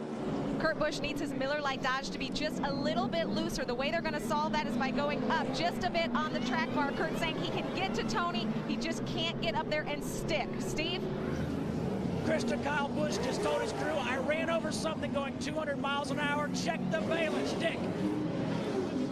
Tony Stewart has just stalled his car on pit road. There's an accident directly in front of him. The Chevette car sideways in front of him as well. Stewart finally out of his pit. Matt. Slight chassis adjustment for Kevin Harvick. One end of the racetrack, there's shade. He's a little loose on the turns 3 and 4. He's tight. They feel lucky, though, because Dale Earnhardt Jr. says that a part of the metal has hit his race car. He has asked his team to take a good look at it, as well as his spotter, Steve Meal. Back to Dick Bergeron. And there is a potential problem with Tony Stewart's car. He said that as they are going around under caution, under slow speeds, the oil pressure drops to 20 pounds. So he is going to change gear under those caution flag laps to try to keep the oil pressure up so he doesn't starve the engine of oil. Well, let's go back to where all this started. And then we have the dust up on pit road as you see Tony Stewart. Kyle Petty, debris came off Kyle's car when he had a tire problem. Tony ran over some of it. And then this. That's serious right there. That's that right front fender that he had problems with in the qualifying race. And the butt shootout, I'm sorry, that he had to get fixed before he could run very well. And it also blocked Tony Stewart in a 20 car. He almost was involved in that, but they were heads up enough to stop. And that's whose shoulders I put this whole thing on. That driver can't make that call buckled in that race car. It has to be on the shoulders of the crew chiefs and the spotters. The big side headrests on these cars to protect the drivers, give them very little peripheral vision. Now you see what happened to Kyle Petty. A right rear tire let go and just shredded and sent itself through the sheet metal. Some of that ended up on the track. Guys, we got a tire wrapped around the housing. You've got to get that off, okay? That's Kyle's spotter. And after Kyle dropped that tire and those metal pieces, look at Tony Stewart, top of your screen, running right over it. I'm surprised the spotter didn't give him a heads up on that. Maybe he did and we don't hear it, but I'm surprised. There's the brake back there. Man, that was serious. Good thing is he got rid of those 4 tires and he came to pit road. Second caution of the day in the Daytona 500 on Fox. Our pole sitter David Gilliland may have made a rookie mistake leaving his pit. It turned Robbie Gordon around and put a little damage on the right front of that Robert Yates Ford. Tony Stewart, meanwhile, was too fast exiting pit road when he came back in for further repair, so he restarts tail end of the longest line. That's not much of a penalty. That's about where he would have been after that second stop. But once again, I want to go back to David Gilliland. I know we could call that a rookie mistake, but we had 40 cars on pit road at one time under caution. I just feel like there should be more on the shoulders of the crew chief, or especially the spotter, looking down on pit road to let him know, hey, a car coming in, if nothing else, just stop. Kevin Harvick is the 4th different driver to lead today's Daytona 500. But there's about 3 or 4 guys that are consistent, have been consistently at the front. Kurt Busch, Kyle Busch, Ryan Newman, they've been there all the time.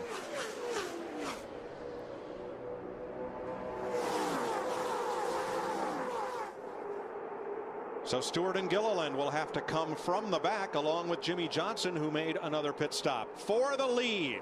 Kurt Busch on the outside, trying to lead for the second time today. Little brother with a helping hand. Now with help from brother, here comes Dale Earnhardt Jr. in the 8 car along with Jeff Burton in the 31. They're trying to help Kevin Harvick in the 29.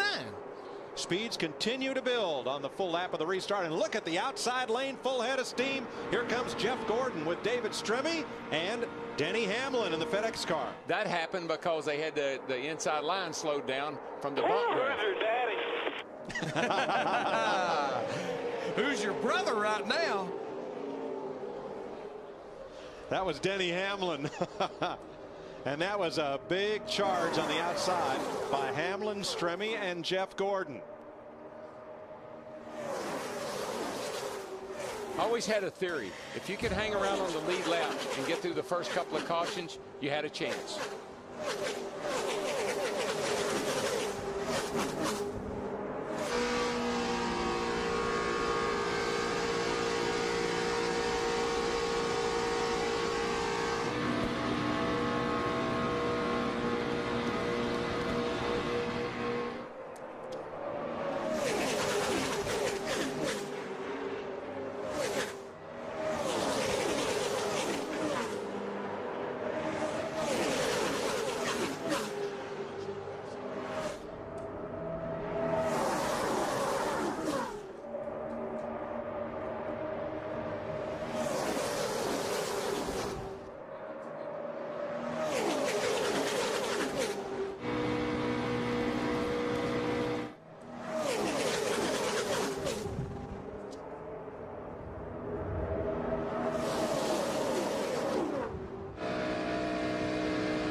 Like a squadron of fighters, Kurt Busch has plenty of company, and they're not all friendlies. Right now, 3 to 4 laps after that restart, we have 21 cars within about a second and a half of each other, a lot of them 2 and 3 wide. And what these crew chiefs are telling guys that fell out of that first 4 or 5 car draft earlier, you got to keep up with this pack. Denny Hamlin on the outside. Stremmy's still with him in the outside lane. Scott Riggs' car was smoking. He brought it to pit road, and they're sending Riggs to the garage. He'll be the second retiree. Dale Earnhardt Jr. out of the pack, down on the bottom and a little off the pace. Looks like, I don't know, the car's certainly not handling like he wants to do. You see it kind of bobbling around there. I'm not sure if he's got a problem. He may be coming to pit road. Let's see what happens here. No, but he continues to lose ground. Man, look at his hands in there, guys. Look at those gloves. Left, right, left, right. That's the way I play golf. I mean, he absolutely had his hands full. You got me too loose there, brother. I'm reckon getting you to 3 on the bottom, coming off the floor. Matt? That's exactly what Dale Jr. was telling Tony Jr. He said, we are just so loose. Tony Jr. under that caution was asking what the temperatures were because the car feels like it's got too much drag. They're looking to see if the temperatures come down as the day wears on. They can add a little more tape to that grill. Right now, Jr. trying to find a safe place just to ride. Well, a little piece of tape is like a wake-up call to these race cars because it cuts that airflow down into the radiator, picks up speed. And he looks like he has found a place because what he did, he fell to the back of this pack. So right now he'll be back in 20th position. 2 laps ago, he was up there in 4th in the 8 car. Sometimes, Larry, and you know, with the fresh tires, low air pressure, things, cars don't drive real good for a lap or 2. And Darrell, I got to believe part of that, of course, as we've heard, what everybody's experiencing is the car's not turning. So it's almost like these teams and crew chiefs are working to continue to free the cars up. They could especially be too free or loose at the beginning of a run. Kyle Busch made a move to the right there in the middle of the straightaway and almost collected Denny Hamlin. Kyle in the 5. Older brother Kurt in the 2.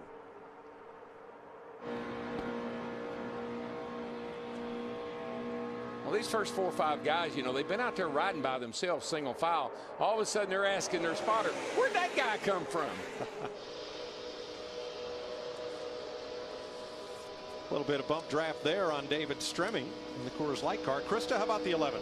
Well, the 11 is on the move. He's been complaining about being a little bit tight off turn 2. They loosened the car up on the last stop, but another thing that's helping him is a pin that he's wearing on his fire suit. A FedEx employee, a local driver, gave him the pin today. Denny was wearing it on his suit. Denny said he went to thank him, and the guy was gone. I guess it's kind of his Federal Express angel, if you will. Dick?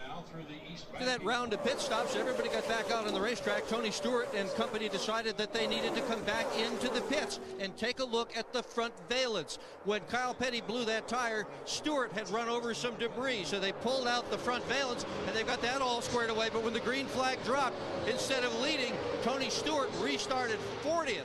He's up to 35th now.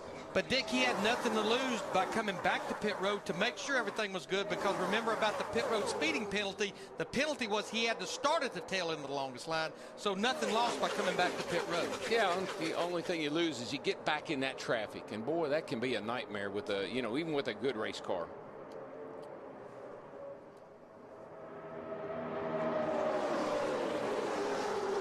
Kurt Busch is a past champion of this series. He grew up in Las Vegas, raced dwarf cars and then late models, stocked supermarket shelves before being tapped to move up to NASCAR.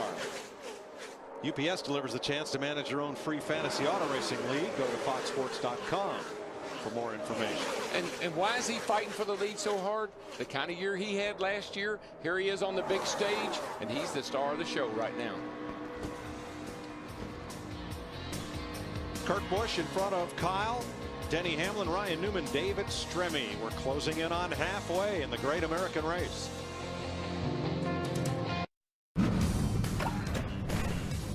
You're watching the Daytona 500 on Fox, brought to you by Singular. Singular is the new AT&T.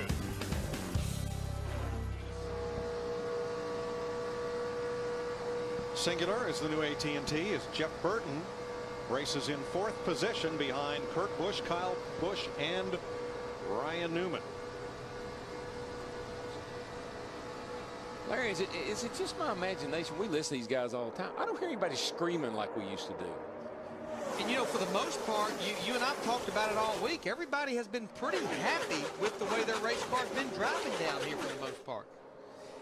We need to update our Bud pole sitter, David Gilliland, in a car that ran pretty much in the top 5, the top 10 most of the race, had the accident on pit road, and right now he is a lonely man about a half lap down to our leader, Kurt Busch. We don't like to see cautions, but I guarantee you David Gilliland would like to see some type of caution right now where Todd Parrott and that group can go to work on that car.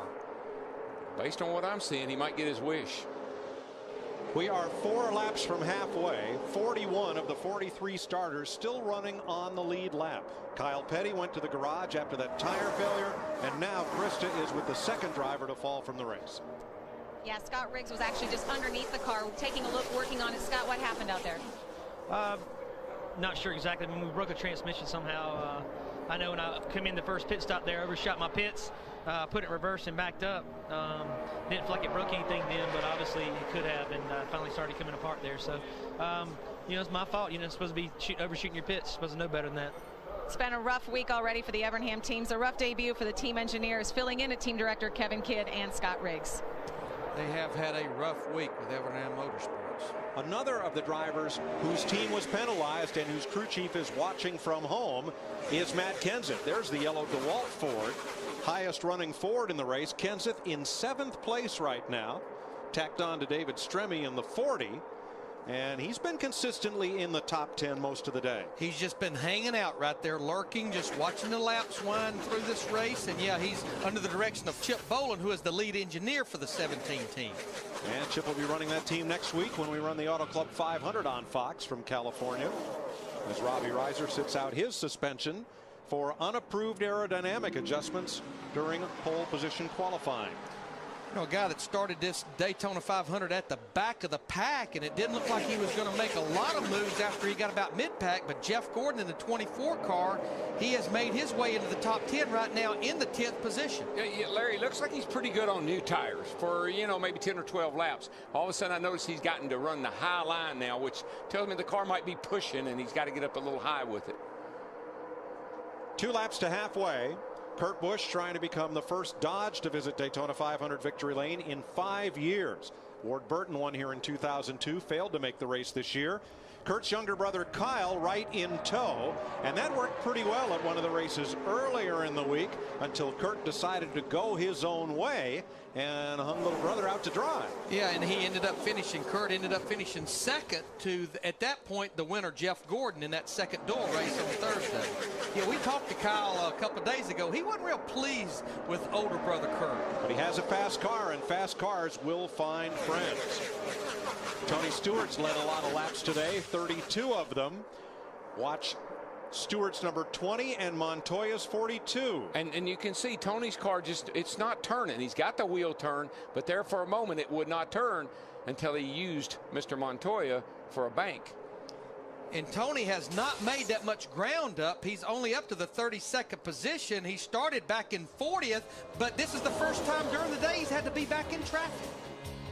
We are halfway in the Daytona 500 on Fox. The Daytona 500 on Fox is sponsored by Chevy, the most wins in NASCAR history, an American Revolution. By Radio Shack. By Pepsi. And by State Farm. Great service, great rates. Nobody takes care of you like State Farm.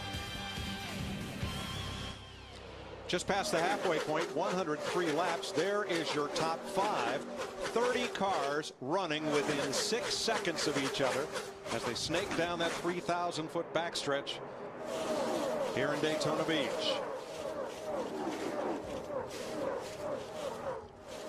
Let's get out to Jeff Hammond for today's State Farm Safety Report. One of the new safety improvements for 2007 has to be the new fuel cell, 17 3/4 gallons, but it's the bladder inside, much tougher than years past. Plus, they've relocated the check valve itself. In years past, we used to have a check valve system. When the car got upside down, it would seal the fuel off with check balls, heavy steel balls. Now they've come up with this new check valve with a flapper system. As you can see, it does the same thing. When the car gets upside down, it seals the fuel off. But with this new system, it's much safer. Thanks, Jeff. Safety a prime concern of NASCAR and of all of these teams. And that 17 3/4 gallon fuel cell that we're running here, that's about 4.5 more gallons than the cars had here last year, which lets them go about 10 or 12 more laps on green flag conditions on fuel. Excuse me there. David Stremme just about got turned around by Kevin Harvick. He did. And Harvick had to back so far out of the gas. Jeff Green got to him, so did Martin Truex, so did Matt Kenseth, and so did Dale Jarrett. Now this will take your breath like it took mine. This is scary right here. That is. He had quite a bit of help, it looked like. I guarantee you. Got Stremme's attention. Hardly slowed Stremme's car, but it took all the momentum away from Harvick. And everyone else there around them. And up here. Well, once again, we're at that point in a run. We're about a little over halfway through a run. These tires just seem to really give out after about 15 to 20 laps. The cars really start handling poorly. It's not the tires' fault. It's just the setup they have. All drivers take a great deal of pride in their equipment and personal grooming. Darrell Waltrip had a chrome helmet at one time, and I believe Kevin Harvick has gone him one better. Matt? Mike, from the Unique and Cool to Know file, Kevin Harvick and the Sistine Chapel at the Vatican Rome has something in common. 500 years ago, Michelangelo used a variegated red type gold leaf when he painted the ceiling. 500 years later, Jason Beam, Harvick's helmet painter, uses the same exact process. Instead, he doesn't use berries to make the red and the gold. He uses a certain kind of varnish and oil, but still a very pretty helmet, as Harvick has new colors all the way around for 2007. That's a pretty helmet, man. It is pretty. That gold leaf, I love. Remember old Calhoun that ran at Indy? Number 98. Parnelli, the Agajanian car that Parnelli Jones drove. Had those gold leaf numbers on it. Beautiful. I love that thing. But you know one thing you better have on that helmet, because it's getting that time of the day, you better have a good shield, dark shield on your helmet, because the sun coming off of turn 4 is going to be a problem here before too long. I've been down here testing before, man. You just had to come off turn 4 and just kind of guess where you were, and that was by yourself.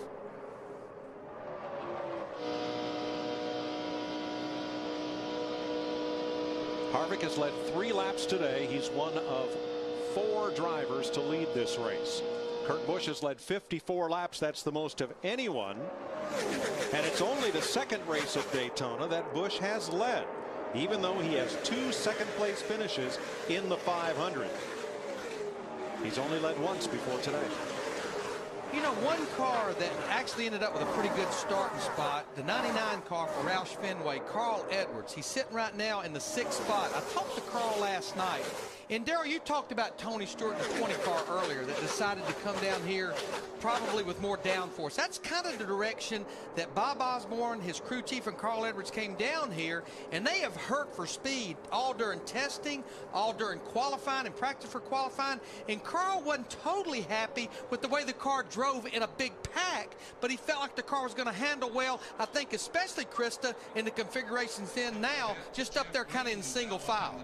Well, Larry, we are on the same page. I spoke with Jack Roush, and he said that Carl has a car that has more downforce than others. They think they were going to be in good shape with that. In good shape indeed. They're currently running in the top 10. You know, that's a much better outing than Carl had at this race last year when he only completed 78 laps and finished last. He finished 39th in July, so this is a much better race for Carl. He said he's more comfortable with drafting. He feels like he's at about 75% at where he needs to be. But guys, I think the secret is his aerodynamics. He had a goatee yesterday. He's clean shaven today. He is aerodynamically sound. Chris, I tell you, you got to shave before a race. Got to look good, man. There's no excuse for not looking good. I tell you, a guy that's not happy though, that's that dude in the 24 car. Well, they went into third turn there just a second ago. Lap before, he had cars going all around him. Jeff Gordon in the 24. With those guys. Dale Jr. low, Casey Kane in the 9. Here comes the 22 of Blaney. Well, they're not done yet. Here comes a whole bunch. Yeah, right now he's all the way back to the 32nd position. Darrell, I think you nailed it. He runs good when they have fresh tires on that car, and then he starts backing up in a hurry, starts losing grip. That's how he won that qualifying race. Come in, got some tires, won the race. But, you know, you can't do that in these long races. Yesterday, Jeff Gordon really liked his car, but that was practice. Right now, he is 32nd. 90 laps to go in the Daytona 500 on Fox. The Busch brothers still out in front. What I did on my vacation, I took my wife snowmobiling. No beaches here. Katie and I went skiing in Telluride, Colorado. Rode some snowmobiles on the ice, made a little racetrack on top of a little pond with some friends, and had a blast. And also, Katie and I and Ross ended up going to the Super Bowl. So we got great tickets. We were sitting on the 50-yard line out in the rain for 4 hours, and had a great time. No vacation here in Matt Kenseth. Ryan Newman running in the top 10, but Kurt Busch leading Kyle Busch. Some 86 laps to go in the Daytona 500. You're watching NASCAR on Fox. Nice to have you along with us. A quick Fox race break just to recap in case you tuned in a little bit late. Pole sitter David Gilliland led the first 18 laps. It was smooth sailing until the first caution came out in the 60 car. That's Boris Said. Slipping, sliding, but saving.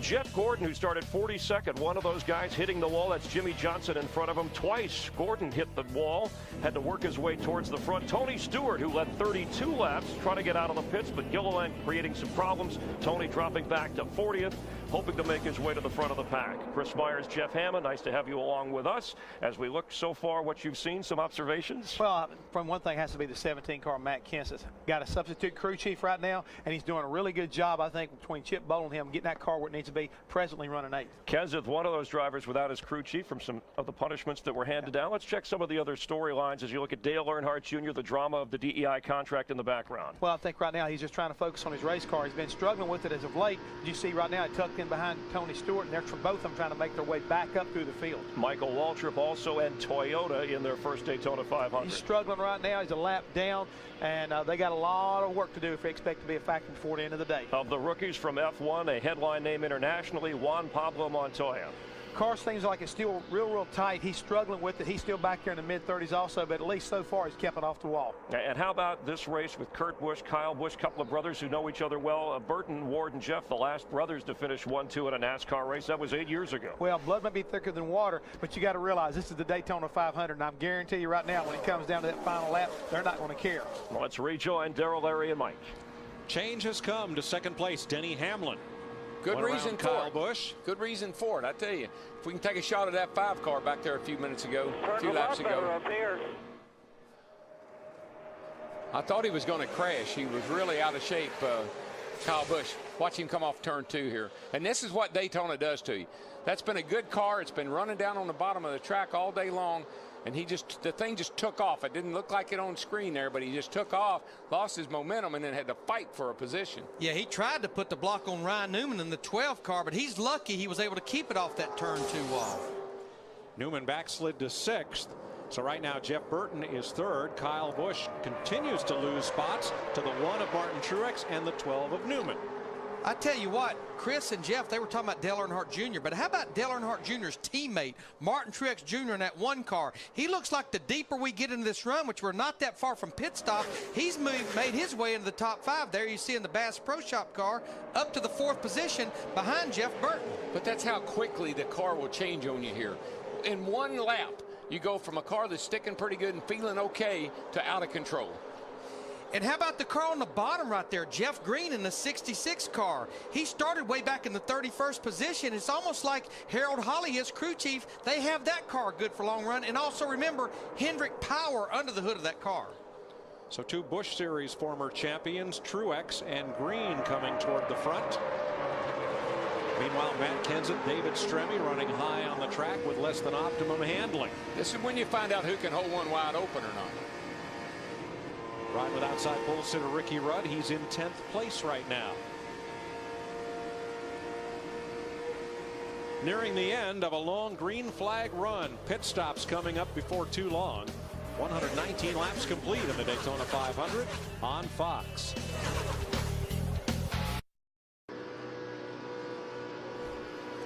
What's big, bad, and victory red?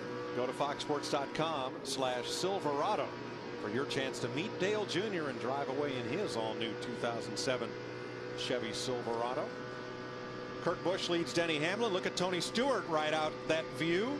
The Home Depot number 20 has climbed back up into the top 20. He's up to 15th place as Dale Jr. pulls alongside. Yeah, he was stuck back there in the back for a long time because everybody had pretty good tires. As the tires go off and the handling package starts to kick in, that's where he shines. And how he got back there on our last caution on lap 79. It restarted on lap 83. Roughly about 40 laps ago, he was penalized for speeding, leaving pit road, tailing the longest line, restarted back in 40th position on lap 83. Tony closing up on Mark Martin, who's the new driver of the Army Chevrolet this year. He'll share that ride with Regan Smith. First time in a couple of decades that Martin has been here in anything other than a Jack Roush Ford. And Larry, what I'm seeing is once the handle goes off like Kyle Busch is right now, you better get him to pit road or he's going to wreck the car. I mean, here he is. He was running up there with his brother running second. He's coming off of turn 2, and there he is in the fence again. And if you don't get him to pit road and get him some tires on there, he'll just drive it into the wall, and it won't be his fault. And Darrell, we know those guys run the high line because it's where their car feels the best, but it doesn't give you much margin of error on the exit of turn 2 that has dealt so many cars a problem. Well, the good thing about the high line, the transition out of the banking down onto the straightaway is much easier. Pit stops have begun. Carl Edwards, the first of the lead lap cars, on pit road. Krista? Yeah, the 99 was the first car to come in. They're just looking to loosen it up just a little bit. They're putting in the fuel, and Carl Edwards is going to come off the track. Expect the rest of the leaders to come down here in the next lap or so. There's Joe Nemechek, who moves from the 01 to the 13, still for the same team. Last year MB2 Motorsports, and now it's Ginn Racing. Kyle Petty's back in the race, and so is Scott Riggs. So all 43 starters are on the racetrack. First of the leaders to pit will be Matt Kenseth and Kevin Harvick. Matt Kenseth, he has that very first pit box coming in, and he's able to get his stop done and then just focus on leaving. Krista. Yeah, Matt has been complaining that his car does not have any get up and go. He's really surprised that it's not handling better based on the kind of car they had, so they're just making some slight adjustments. Matt? One concern the 29 team had was possible damage to that right front fender after contact with the 5. The team told them it looks good. Trying to free this 29 car up. That's Harvick's biggest complaint. It's just way too tight on exit. Casey Kane completing his pit stop. His teammate Elliott Sadler also in. Now you hear how he was revving the engine, Harvick in the 29 when he left pit road. That's the best thing you can do, because if they drop the jack and you kind of bog it down, you can break a transmission or a gear. That happened to him in the dual race. In the dual race. Look at the entrance to pit road. It's feeding time at the zoo. There's a dozen cars scrambling to get in the pit lane. Here's Steve. No adjustments to the 66, Mike. Jeff Green out of Owensboro, Kentucky, having a great run, was running in the 5th position, 4 tires and fuel. Matt. Under the previous caution, a 48 team had Jimmy Johnson come twice to try to check the toe. Meanwhile, the 8 of Dale Earnhardt Jr. is in. They were trying to get this race car back a little more on the tight side. Jr. said he felt like he burned off that right rear tire. It was just so loose. Pole sitter David Gilliland in, Yaley, Rudeman, Boris Said, Tony Raines, Montoya, Mike Wallace, and here come Jeff Burton, Martin Truex, Ricky Rudd, along with Kyle Busch, Tony Stewart, Greg Biffle, David Stremme, and Mark Martin to pit road. Kenny Schrader's in as well, along with Casey Mears and Bobby Labonte. Matt? The guy that Jeff Burton liked running with under this past run was the one of Martin Truex. Burton says his car is good on the top down in 1 and 2 and the bottom down in 3 and 4. Slight air pressure adjustment. This 31 car seems to be really strong as the race progresses. You can see the wedge wrench in the back windows. They made that track bar adjustment. 4 tires and fuel for Stewart, for Stremme, for Mears and Labonte. These are green flag pit stops, and they come right around lap 126 and 7. Here's the leader, Kurt Busch, and Denny Hamlin, both on pit road together. Krista? Yeah, let's start with Denny Hamlin. He said his car is just too tight on the exit of the turns. They're going to free it up a little bit. Meanwhile, our leader, Kurt Busch, some small adjustments. Left side air pressure and a wedge adjustment in the right rear. At first, they thought it was going to be a half round. Instead, 3/4 round. Just that much difference could be the difference in this race. Kurt Busch is down and away. Dick. And here finally is Ryan Newman on pit road, and they are finally making a chassis adjustment in this car to try to make it handle a little bit better. It had picked up a bit of a push. Newman had started in the 16th position, worked his way all the way up to 4th before this round of pit stops. Newman led a lap, Dick, and that will give him 5 bonus points in the Nextel Cup Championship. 1 penalty in this round of pit stops. Clint Boyer, a commitment line violation entering pit road. He'll have to do a pass-through penalty. That means he has to come down pit road at 55 miles an hour, the speed limit, go back out. And that's a tough thing to do when everybody else is going a $1.85. And he actually hit the commitment cone and knocked it out of place. That's the reason that he's getting that penalty. Maybe he thought he'd knock it out of the way and they wouldn't know where it was supposed to be. And he'd get away with the way thing. No. 128 laps complete in the Daytona 500 on Fox. NASCAR on Fox from Daytona. Aerial coverage brought to you by Goodyear, reminding you to get there on triple tread technology with 3 unique tread zones for unsurpassed traction in any weather. 5 leaders, 6 lead changes, just a couple of cautions so far, and about 68 laps to go. Kurt Busch leading Ricky Rudd and Kyle Busch. Jeff Hamlin, let's take a look at those most recent pit stops. Yeah, we saw a lot of action as far as coming into pit road, and some of it was good and some of it was bad. A lot of guys trying to get on pit road. You can see the tire smoke on the 19 car, locks it up just before the entrance of pit road. And he wasn't the only one, Chris, that was doing that. Everybody was trying to get on pit road and make up some ground.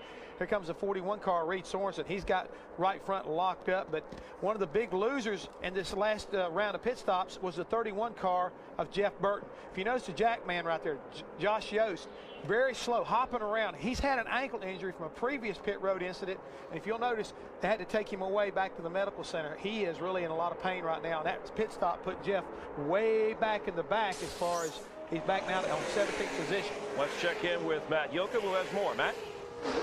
Chris, speaking with a trainer from Richard Childress Racing, apparently when Josh went around the car, he felt something pop. They have tentatively diagnosed it as a popped calf muscle. So they are taking him to the infield care center to check that out for more.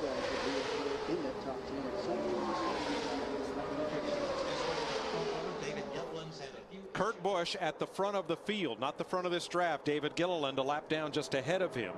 Kurt is back in the lead after pit stops. Ricky Rudd, the outside pole sitter in the 88, has popped up to 2nd. Kyle Busch in the 5 is 3rd. Johnny Sauter, the Yellow Transportation number 70, is in the top 5 for the first time today, and the 11 of Denny Hamlin. 99 Carl Edwards, 17 Matt Kenseth. 7-car lead draft. Kevin Harvick is 8th. Tony Stewart up to 9th after a good stop. And David Stremme is 10th. And Johnny Sauter, that 70 car, he's a teammate to Jeff Green. That was one of the cars that came to Daytona, a brand new race team essentially. They were not locked in the field. They cut a fast enough lap last Sunday to get in the field. Here they are in the top 5. Well, this is a pretty fast field of cars. I want you to look at our average speed right now. It's 168. And the record for this race set back in 1980 was 177, and that was unrestricted. So these cats are getting it on, boys. Johnny Sauter is one of 7 drivers whose fathers have raced in the Daytona 500. Let's go to his pit. Krista. It is a great run for the yellow transportation Chevrolet. The handling on this car has really been good all day, but what makes this even more amazing is that back on lap 80, the car was jumping out of gear. They had to put a cord around the shifter. It was a long stop. They have made their way all the way back up through the pack, currently running a top 5. In fact, the car's so good, the 66's teammate is using the same setup. Dick? How hard was Tony Stewart on the brakes as he tried to get on pit road? Look at this. He burned all the rubber off this tire, and the tire went right down flat. Good thing that thing had an interliner in it. So we sat down and hammered it out. And right now, that 20 car, Tony Stewart, remember, had that speeding penalty about 50 laps ago. He has now worked his way into the top 10 up in the 9th position. So he's working his way back. And that can affect strategy at the end of this race. If you came down and say you wanted to just do a quick dump a can of gas in and go, you got to get on pit road without hurting that tire like that. Now, Mike, you mentioned David Gilliland in the 38 car, right now a lap down. When they came to back to pit road to repair that fender from getting wrecked on pit road, he lost the draft. But Darrell and I were watching the scoring monitor. Out there by himself, he was only about a half a second slower than the guys in the pack. Now, by virtue of the green flag stop, he ended up with the pack. What David Gilliland needs, though, with only 63 laps to go, he needs a caution soon where he can work his way back up to the front if he wants a shot at winning this race. 137 laps complete. You ride with Kevin Harvick. He is the fastest car on the racetrack right now, in 8th place, lapping 0.4 of a second quicker than the leader. The Daytona 500 on Fox is sponsored by Allstate, official insurance sponsor of NASCAR. Kurt Busch still leading Ricky Rudd. Today's Allstate Good Hands driver. Watch number 40, the silver car, David Stremme. Had the hands and hung on. Allstate, official insurance sponsor of NASCAR. There is Stremme, currently running in 9th place behind Kurt Busch, Ricky Rudd, Kyle Busch, and Tony Stewart, who in another 3 laps is probably going to be leading this race. Stewart has climbed into the top 5. Overcome a pit road penalty, has worked his way back up through. Tight draft on Kyle Busch, threading the needle, and you have a look at Stewart's day.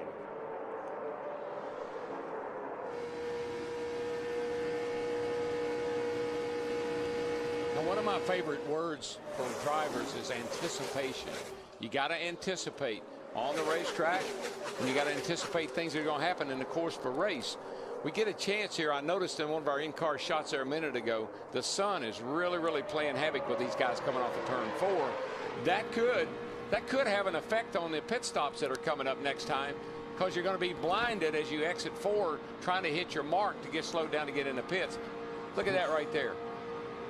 And it's getting better all the time because the sun obviously is setting, but it's really a problem for some guys. And Darrell, we're about 30 laps away from that next pit stop. We are down to the fact that if we stay green, this would be a 1 pit stop race to get to the end. Let's have a look at the defending champion of the 500, 48, Jimmy Johnson. Turn 4.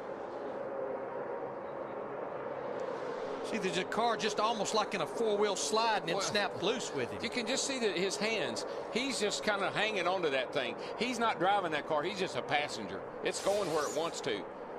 3,400-pound horse monster right now.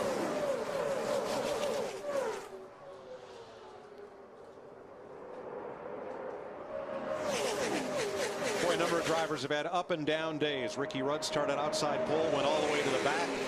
had a great pit stop. Now he's in 4th place. And Matt Dale Earnhardt Jr. has been up and down the leaderboard today, currently 14th. Right now he's sandwiched between Ryan Newman and Reese Sorensen, and his spotter, Steve Meal, trying to not only help him run through the back, but also trying to help him get around here, see possibly his car may be better out front. They were going to try to work a deal with Newman, and then Junior just said simply, my car is not going to be good out front like it is right now. Let's just go ahead and ride. Meal also said, like you touched on, about the tear-off. He says the track is getting shaded. If you want to pull your tear off, go ahead and do it now. And on this shield, we put those dark tints on the shield for the sun, but then anticipating that it's going to get dark before the race ends.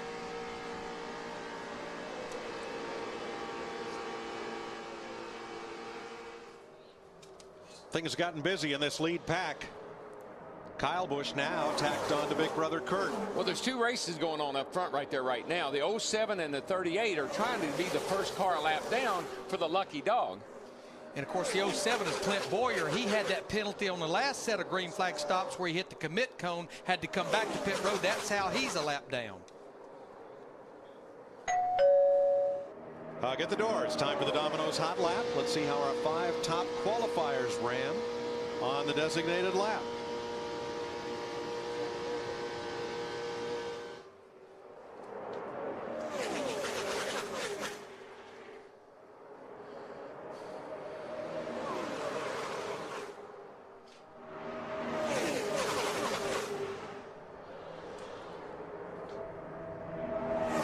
Tony Stewart's jumped out of that pack to tack on to the Busch brothers.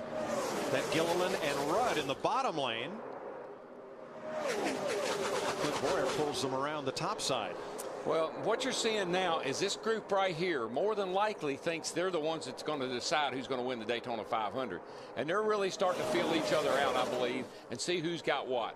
And based on what I've seen on pit road, it could be those groups down there, if we indeed go green for another 25 laps, that could actually decide the Daytona 500. Yeah, this next stop has to be mistake-free if you're going to win this race. Getting in and in the pit. I think Ricky Rudd is probably going to be quickest of our Domino's Hot Lap cars. Let's see. Who's the fastest of the top 5 qualifiers? Lap 147.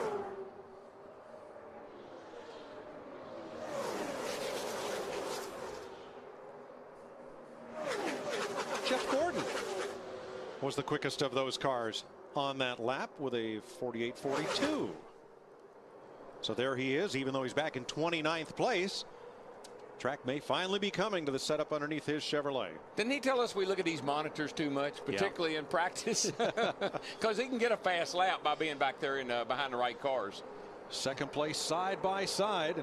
Congratulations to Jeff Gordon, fastest driver of today's Domino's Hot Lap. Congratulations to all the fans who selected Jeff today. You're entered to win a trip for two to the August race in Michigan.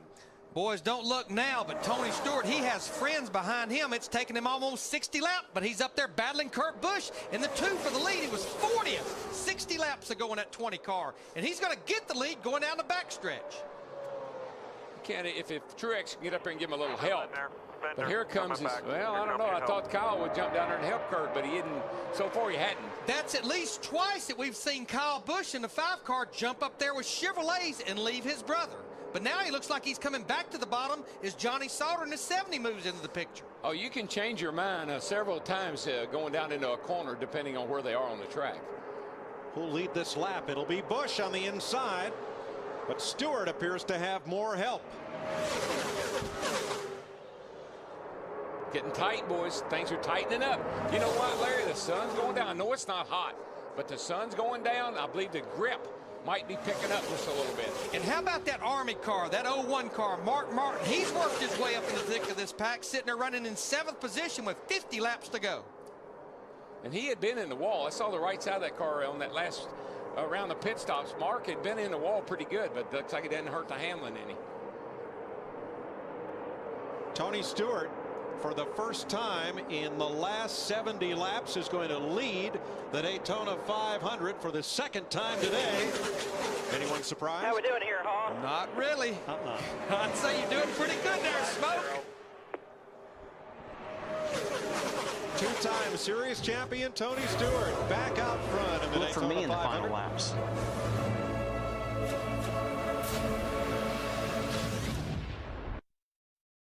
Uh-oh, there goes Tony. Oh, my goodness.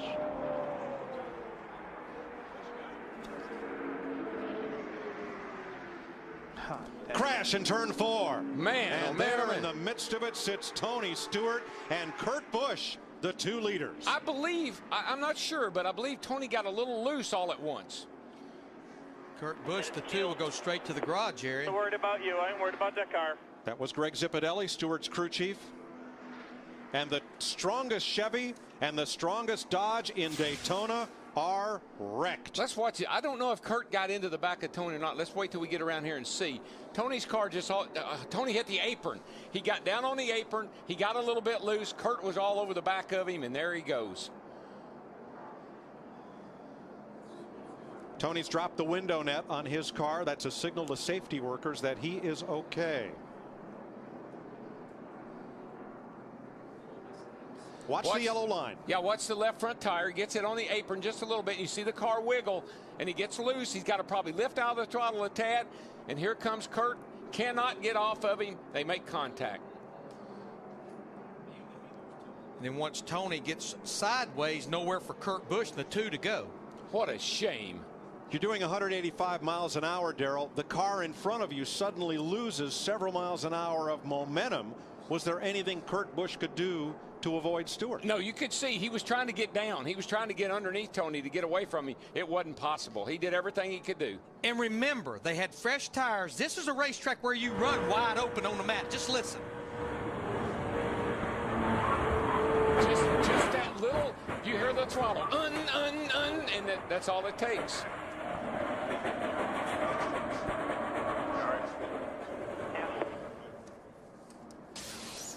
Tony Stewart's 9th try to win the Daytona 500 will come up short. We can show you the speed of Kurt Busch's car going through here. Sorry, we don't have that telemetry on the 20, but we'll give you an idea of how Kurt Busch tries to scrub off speed as Stewart loses his momentum. Busch is in the number 2. These guys are quick, but they just can't. This happens too quick. See the car wiggle ever so slightly. Tony, you heard the throttle on the other replay we had. Tony had to work the throttle, and Kurt's just closing at probably another 5 or 8 miles an hour. Boy, and how close it was for Kyle Busch, Martin Truex Jr., Carl Edwards, Johnny Sauter, all those guys.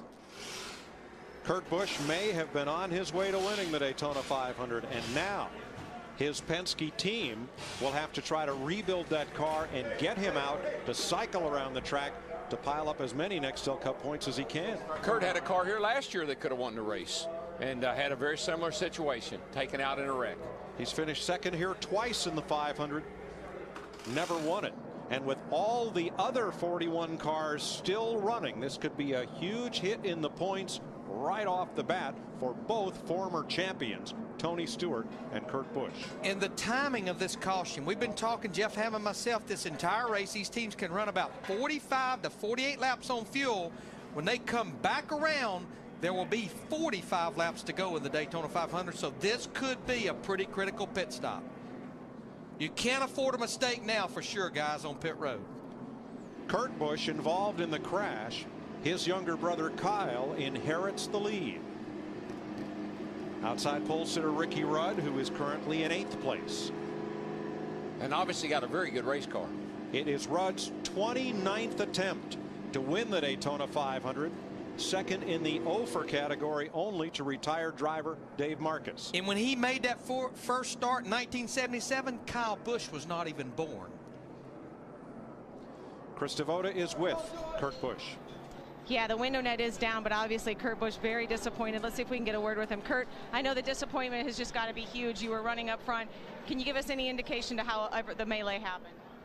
I couldn't hear you, but we had a good run on the 20 car, bumped into him a little bit, and we both got taken out of the Daytona 500 off of my mistake.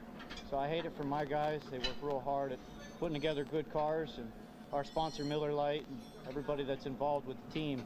we're real poised for a good run towards the end here, and we just got bottled up. A bunch of guys sliding around, and I made the first mistake. So I apologize to the 20 car. I know it doesn't help any. He's been a great friend at all these restrictor plate races. So we'll dig out of this, and we'll be back next week in California. All right, Kurt Busch talks about being bottled up right now, bottled up in his car with tons of emotion. Yeah, and I believe he's just been a little too hard on himself. He has not seen the replays. I believe when he does, he won't feel quite the responsibility, even though I'm sure he wishes he could have gotten off of Tony and not gotten into him. But I think he's beating himself up a little too much right now. Let's look from the Goodyear blimp, and I think you'll see, as Darrell pointed out, that Kurt Busch likely had no opportunity to avoid Tony Stewart. When you see Tony's car wiggle right there, that's just all it took.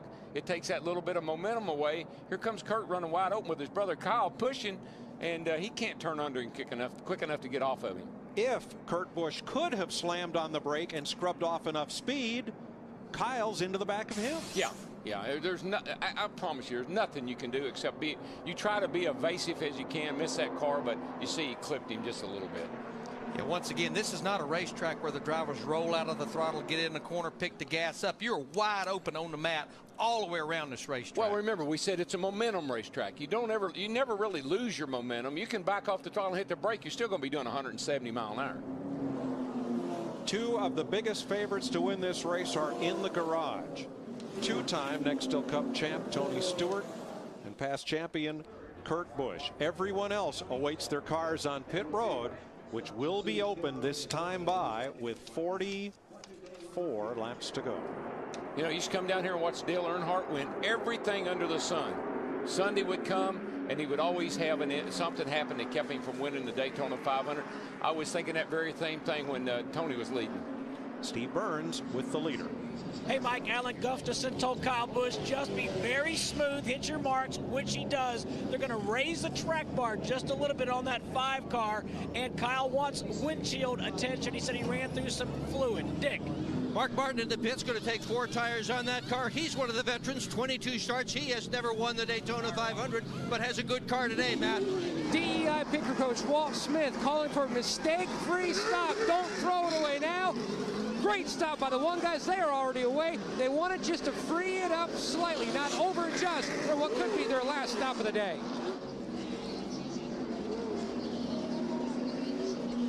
And we'll get more reports, but the best I could tell, it looks like for the most part, most all the leaders went with the 4-tire strategy, again, considering there's 44 laps left in this Daytona 500.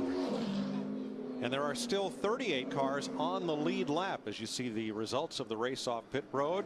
Truex, Mark Martin, Kyle Busch, and there may have been some contact involving Carl Edwards and Johnny Sauter, the 99 and 70. Well, as they say, this changes everything.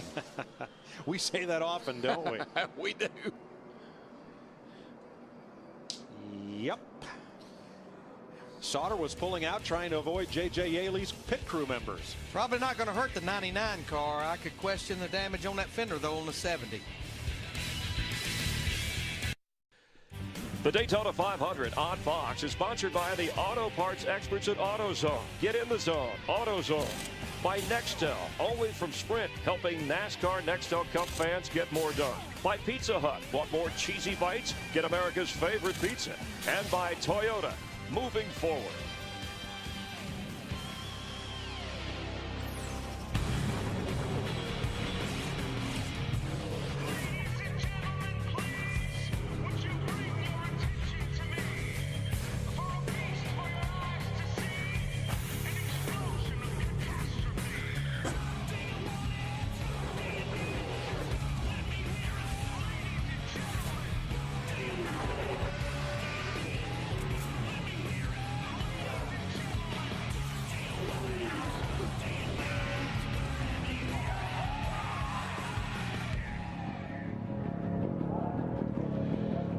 Two laps to go. Martin Truex the leader. 4 Chevys.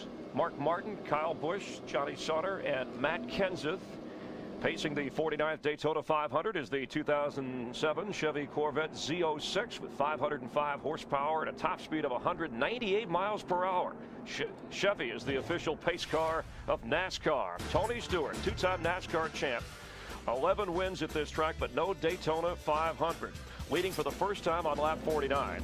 Trapped in the pits, a Gilliland miscue, a speeding penalty. He restarts 40th, trying to get out on pit road. Then he retakes the lead from Kurt Busch, leading a total of 35 laps until with under 50 laps to go in the Daytona 500. Down on the apron, Kurt Busch can't pull back. Tony Stewart and Kurt Busch both out of the race as we rejoin Darrell, Larry, and Mike. Both drivers are okay as we get ready for the restart. Martin Truex Jr., the past Busch Series champion, has never finished better than 15th at Daytona in a Nextel Cup car. But here he is driving for Dale Earnhardt Incorporated, leading the field down for the restart with 41 to go. And that team really came on strong at the end of last year. Martin Truex with Bono, Mannion, crew chief. They were really finished up strong last year. Finished second at the final race at Homestead Miami Speedway, but now we've got 41 laps to go in the Daytona 500. One car you'll see missing at the front of the pack, 99 Carl Edwards, came in running third. They had a penalty on pit road for rolling a tire across pit road. He had to go the tail end of the longest line. Hard fight for that 99 car now. Well, he's got some company back there because Gilliland got back on the lead lap. We know he's fast. Maybe they can get hooked up and work their way back to the front. Inside line, big head of steam, Matt Kenseth leading them down the backstretch. Martin down to block. Kenseth goes high. I mean, Kenseth went to the bottom and all the way back to the top in that 17 car. I think you're going to see some pretty aggressive driving from here on out. That give and take and that I'll let you in stuff, it's over. And I'd say a lot of the friendships are over too. You work with who can help you the most. Mark Martin, second place, his 23rd try to win the Daytona 500. He's in that 01 Army car ahead of Ryan Newman and trailing Martin Truex. Boy, Kyle Busch up on the outside there. That looked treacherous. As they come off turn 2, Tony Stewart is out of his car speaking with Chris Devoda. We've caught up with Tony Stewart coming out of the Care Center. Tony, we just spoke with Kurt Busch. He adamantly apologized. He said it was his fault. What's your take on the incident? I don't know. I was just listening to the corner and all of a sudden it took off on me. So, you know, I haven't seen it, so I don't know what happened. But pretty impressive to go to the back and get all the way back up to the front like that. I was really happy. That Home Depot Monte Carlo was awesome today. I mean, we fought back. We kind of were in a bad position that one pit stop where we had Robbie Gordon coming in, toward the tail of the field. We were ready to go, and I stalled it trying to get out ahead of him, and then him and the 38 get together, and they're wrecked, and it just got us to the back, and then I just wasn't paying attention to my pit lane speed, and that was my fault and got us behind. So just got us to the back, but I was proud of, I thought it would be a little quicker than it was getting to the front, but it took a lot longer than I anticipated. The cars are just so tight back there, and it's so hard to drive back there if you're in bad air, but just proud of these guys. I mean, they never got worked up. I never got worked up when we were back in front. Tony, you're out of the 500, but you're able to smile. Is that going to be a testament to the confidence you have in your season? Oh, I'm excited. I mean, these guys have done such a good job all week. I mean, our Chevy was fast. I mean, every time we were on the track, it's been fast. So, it just wasn't meant to be today. So, just real proud of everybody at Home Depot, all 350,000 associates that were rooting for us today. We'll come back next year and get one. Sometimes the greatest drivers seems like the greatest race eludes them. And, this is another one of those times for Tony. I feel sorry for him. It's a great effort they put forth, he and the whole team. Stewart was the car to beat today, whether in the front or in the back of the field. See teammates Jeff Gordon in the 24 car, Casey Mears in the 25. Now Matt Kenseth in the 17 getting help from his teammate Jamie McMurray in the 26, but Mark Martin, who was Matt Kenseth's teammate for a number of years, moved up in front of Matt. Martin Truex Jr. is driving out the back window as much as he's driving out the windshield right now in the 1. Someone's got to push in the 17.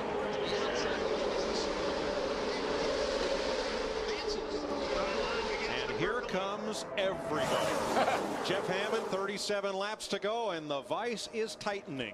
Yeah, the door is wide open right now, and Mike, what I'm seeing from down here, can you imagine if Martin Truex Jr. could drive that one car into victory lane? He would be the third DEI car to win the Daytona 500. And oh, by the way, the 17 car, Matt Kenseth, back here in third place. Maybe history's going to repeat itself with a substitute crew chief winning the Daytona 500 for the second year in a row. Guys? Great point, Jeff. You're absolutely right, especially on the substitute crew chief. Of course, Robbie Reiser, Matt Kenseth's crew chief, suspended for 4 weeks. Chip Boland standing in place, and right now he's sitting up there in the 3rd position. 36 laps to go. And conditions are ideal now. The wind has died down. The track has picked up some grip.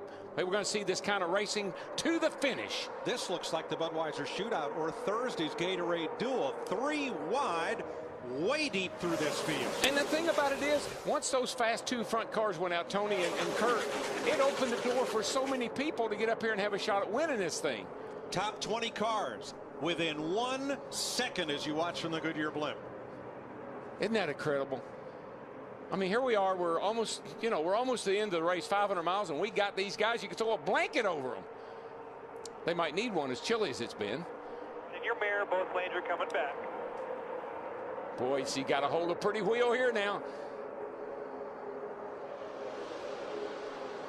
Both lines are coming back to you. 0112 on the bottom, 1726 up top. That is Truex's spotter. He's the leader on the outside. Here comes Mark Martin. He opened the door on the bottom side. Right now on fresh tires, it just looks like that bottom line is what's prevailing. One ahead of that group behind you. You don't have a lot of help. Oh, the 01's on the bottom by I don't know himself. about y'all, but I hear thunder. Oh, yeah. And I'm afraid we're going to see lightning here before long. Here you go. Now you're clear either lane. You know, even though Mark Martin drove for Roush Racing in that 6 car for 19 years, he felt like even driving part-time, this is going to be his best shot in winning a Daytona 500. Well, you would. I mean, you're hearing a Hendrick car, basically. I mean, the guys that work on it at the 01 team certainly prepare it, but you know you've got what it takes to win this race. It's been done with Jimmy Johnson, Jeff Gordon. Speaking of whom, look who's coming up the middle. Jeff Burton in 31 and Jeff Gordon in the 24 with him. They're carving out their own lane right in the middle, and they're making progress. Boy, it's getting tight back there. 3 wide will not work. Here comes Gordon, making it 4 wide down the back straightaway. And they're starting to just bounce off each other. You can only get away with that until the tires start to give up. And that's when Gordon's car's been so good on fresh tires, the 24. And right now you're driving for all you're worth. You know you can't lift. You know you can't back out and let them get away, because this is the race right here. You got to keep up. This is when I want to hear my crew chief saying, you can do it, you can do it. Inside, you've got a big help with the 26 pushing. The 01 and 12 are coming back to you. You'll feel it. Big push from behind, still outside. Well, you know what I love? This is how we started today, and this is how we're going to end today. Oh, yeah. Question, can you hold your breath for 33 more laps? And you know what? Out of the top 20 right now, we only have 2 previous Daytona 500 winners, Jeff Gordon and Dale Earnhardt Jr. up there. I'm sure Jamie McMurray is saying, hey, this is cool. You bet. He's in the 26th, right behind. Figure out where you're good. We'll save that for later. Still outside. McMurray right behind his Roush Fenway Racing teammate, Matt Kenseth. Ford Racing celebrating Ford's long history of making bold moves on the racetrack, dating back to 1901 when Henry Ford competed in his one and only auto race, beat Alexander Whitten driving a car called Sweepstakes, and that got Henry the backing he needed to start the Ford Motor Company. Johnny Sauter in that 70 car took it to the high side, making it 3 wide. I mean, look at this gaggle of cars back there coming to 31 laps to go. Just when you think that it's all settled down, it's going to be between a couple of guys, guess what? It's between about 36 guys. You know what's going to be the hardest phone call to make tomorrow morning? Hey, we finished a second behind the leader. Oh, yeah, we were 21st.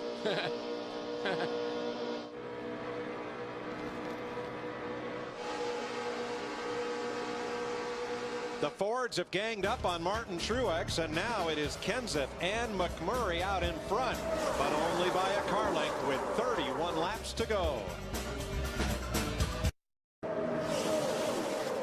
Matt Kenseth had drafting help from Jamie McMurray, still does in the outside lane, then Kyle Busch. On the inside, Martin Truex and Mark Martin, then Carl Edwards. Casey Mears moves up into the top 10 for the first time today, along with Reed Sorensen, Ryan Newman, and Johnny Sauter. It is still anybody's race with 27 laps to go. And look at that 99 car, Carl Edwards to the inside. Remember, he had to restart after the last caution at the tail end of this field. There he is up in the top 5. Yeah, he shuffled the Mark out, got a nose under him. Mark gave him some room, and there they go. There's Jimmy Johnson, the 48 car. Here we go. Tony Raines with him, Denny Hamlin. That was inevitable. It had to happen. You can't be this late in the race, be bunched up like that and not have trouble. Holy cow, did you see that shot? Snapped his head around. Thank goodness for those big headrests. Caution is out for the 3rd time today. Rudiman. David Rudiman crashed. There's several more back there.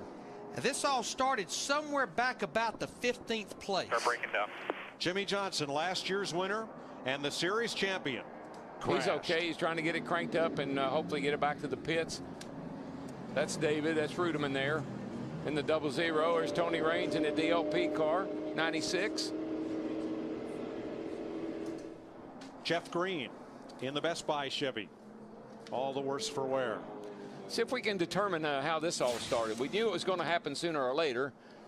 Watch 66 in the middle. Nope, it's in front of him. It's 48 car just lost it. Gosh. Right. I mean, right in the middle of the straightaway. I mean, it's almost like a tire went down or something, because a car, to make a move like that, either something broke, a tire went down, because the car doesn't move like that on the straightaway. 11 car going by there, Denny Hamlin. He got damage, as we saw. Oh, there he starts way back up in there. He gets loose coming off. That's got to be a flat tire.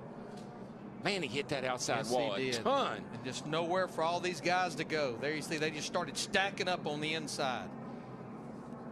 And where Johnson hit the wall was after where the safer barrier in turn 2 ends. So he hit the concrete and bounced right out into traffic.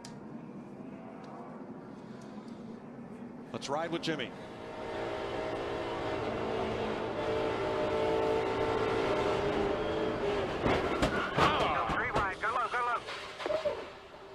Right in the middle of it. Oh, nowhere for these guys to go. That makes. Excuse me, that's David Rudiman. Here's David Rudiman.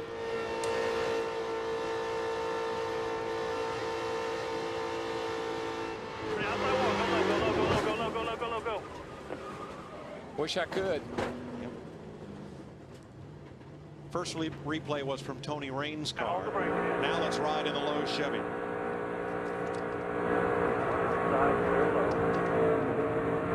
No, I don't think a tire went down. I never heard anything. I think he just got loose. Crash, guys. We got big loose. Got up the wall. You all right, Jimmy? Leaders on pit road. Krista. Matt Kenseth is in, and he has put the decision on Chip Bolin, his crew chief for this race. His engineer, who's been with him forever, they're making an air pressure adjustment, a pound of air. They did not want to waste any time on pit road. Matt is away. 4 tires for Jamie McMurray. No other adjustments on the number 26. He's away, Matt. Truex in the upper right-hand corner of your screen, the 2-time champion, says his car is spot on for the 2-time Busch Series champion. His teammate Dale Earnhardt Jr. says his car is loose in the middle lane, but really good overall. What did Mark Martin do? Because he picked up 6 positions on pit road, as did Reed Sorensen, Johnny Sauter. I think who this really helps, Mike, is the 24 car, because he's pretty good on new tires for about 25 laps. Well, I'm pretty sure the 01 car probably just went with 2 right side tires, because he only had about 12 laps on those last tires. Oh, Jamie McMurray gets in the back of one of Mike Wallace's crew, exiting pit road. Goodness. We'll update that story when we come back.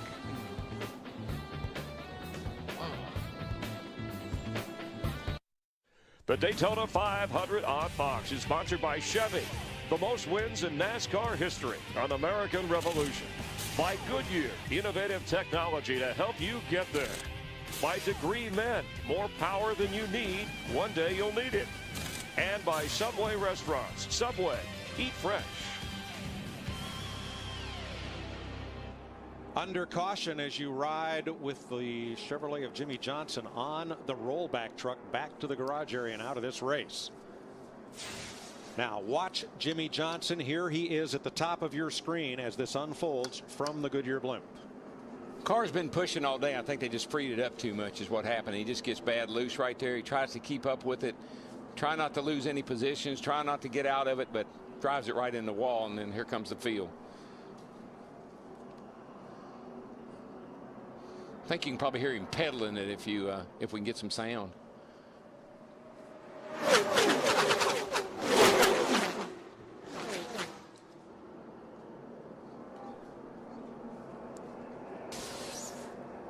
Jeff Green has gone to the garage with crash damage. Ryan Newman has pulled into the garage area with possibly engine trouble. And Mark Martin, trying to win the Daytona 500 for the 23rd try, is out in front.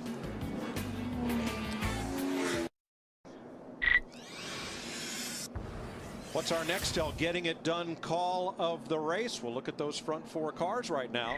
Mark Martin, Carl Edwards, Reed Sorensen, Johnny Sauter. We've got about 12 laps on their tires, on their left side tires. And like Daryl and I were talking at break, you've got 20 hard laps of racing to go where you're going to have to really maneuver that race car. So the call to take just 2 tires might be our Nextel getting it done call of the race. Nextel helps NASCAR and NASCAR fans get things done. And it could be the call to take 4 too. We'll know here in about 20 laps. Let's get going. Wait, see. I want to find out. 31 cars are on the lead lap. There's Montoya in the 42 in his Nextel Cup debut, 1 lap down in 32nd. Martin, Edwards, Sorensen, and Sauter got 2 tires. Dale Earnhardt Jr., Greg Biffle, Matt Kenseth, Kyle Busch, Martin Truex, and they're on back. Got 4 tires. Let's take this restart from our DLP Ultimate Picture Cam above the start-finish line at Daytona International Speedway. Night falls. 21 laps to race. 20 laps ago, Carl Edwards in 99 restarted at the tail end of the field. Now he's restarting up in second. The guys, the possibilities of who could win this race keep changing every 5 laps now. Watch the speed build on Mark Martin. Reed Sorensen sitting there in 3rd, and Johnny Sauter, and look out, old Red's coming on the outside. Dale Earnhardt Jr. in that 8 car, he's getting help up there. And he's got friends, because everybody will go with him. But he left his friends. We went back to the bottom. He was getting a push from Greg Biffle in the 16, still getting it. Well, what did we say at the start of the day? That yellow line is your best friend. You still have the help. Clear high. Ooh, Carl, be careful. I know you don't want to get past, but you got yourself in a bind, dude. Now you see Kyle Busch in the 5 car. He's going to push on Dale Earnhardt Jr. in the 8 car. And Carl, because of that move he made, he's trying not to lose a spot. He loses a whole bunch of spots. One bad move can cost you this race. Mark Martin raced Fords for Jack Roush for 19 seasons, 674 consecutive races.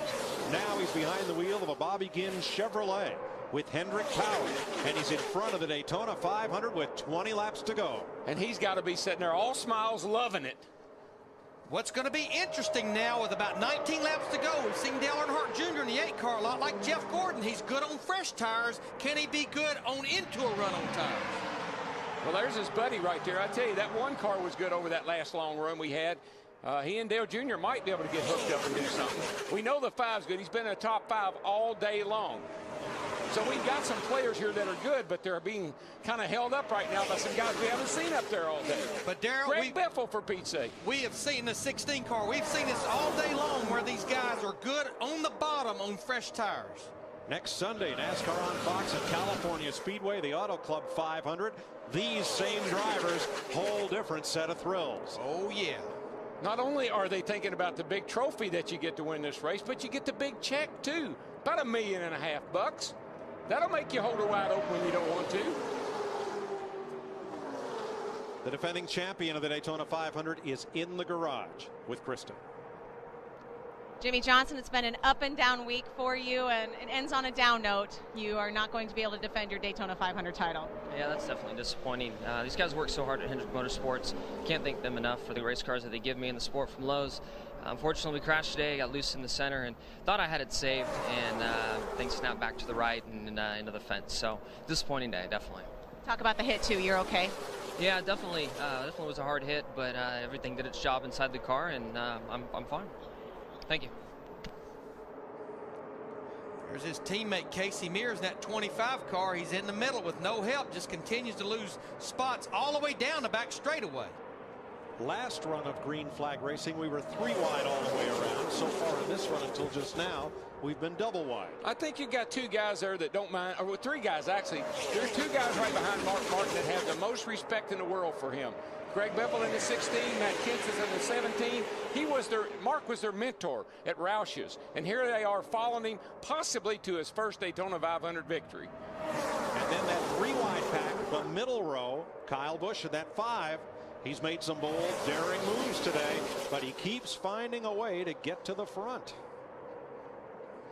Let's go down to Dick Berggren on our race leader, Mark Martin. Did you see that? Well, 48-year-old Mark Martin has won a lot of stuff here at Daytona. He's won here in sports cars. He's won here in IROC. He's won in NASCAR Craftsman truck racing. And he won the 1999 shootout. But he has never won the Nextel Cup point race. He is out front for the Daytona 500. This would be the biggest win of his career. No doubt about it, Mike.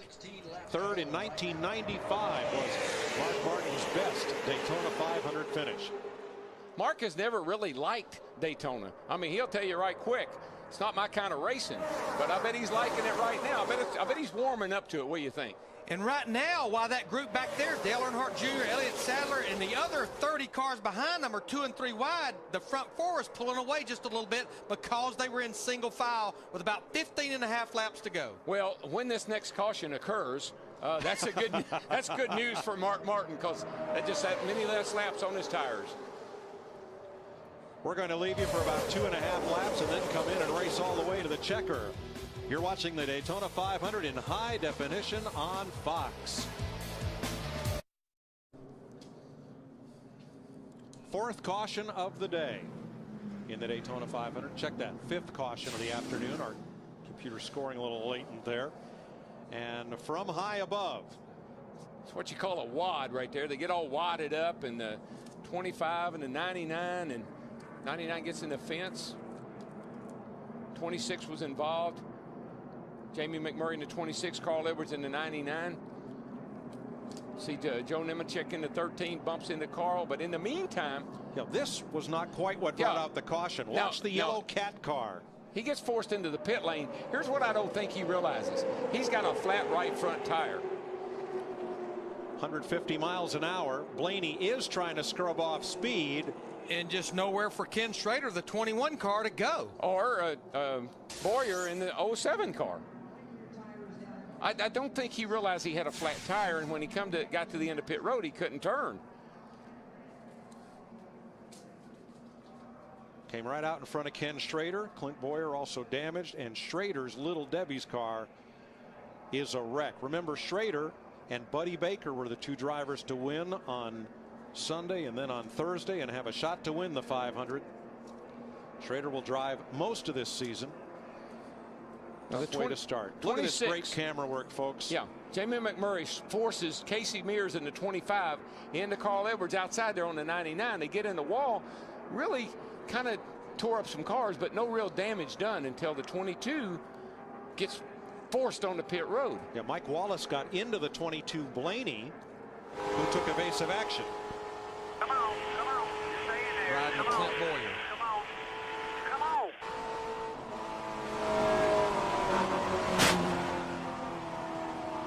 Back off there, Rick. Our DirecTV cam giving you those pictures from Clint Boyer's car.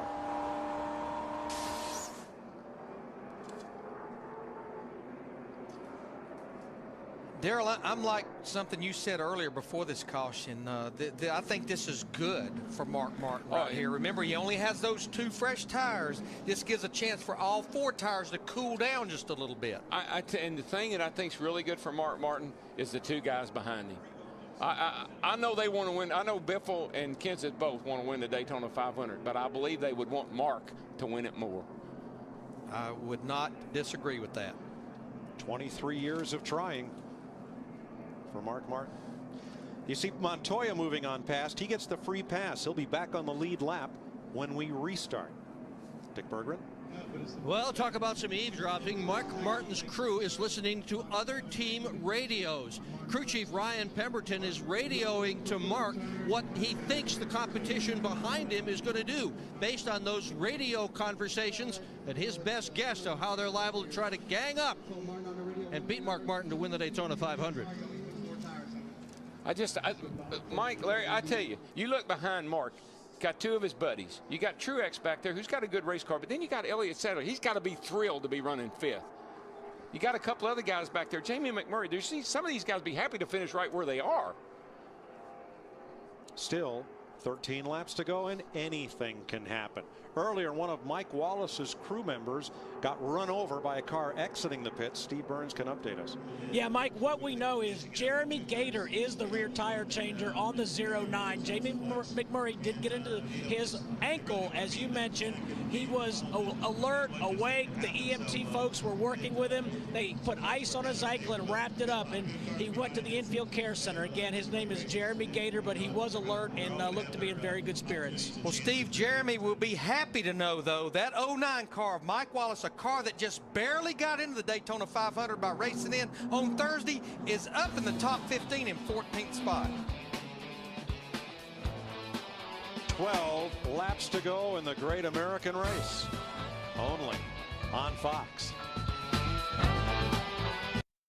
On the corner of Main Street, just trying to keep it in line.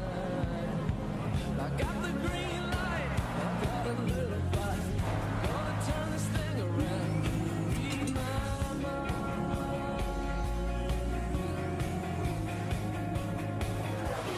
I don't mind if you don't mind, 'cause I don't shine if you don't shine. Before you jump, tell me what you find. Read my mind.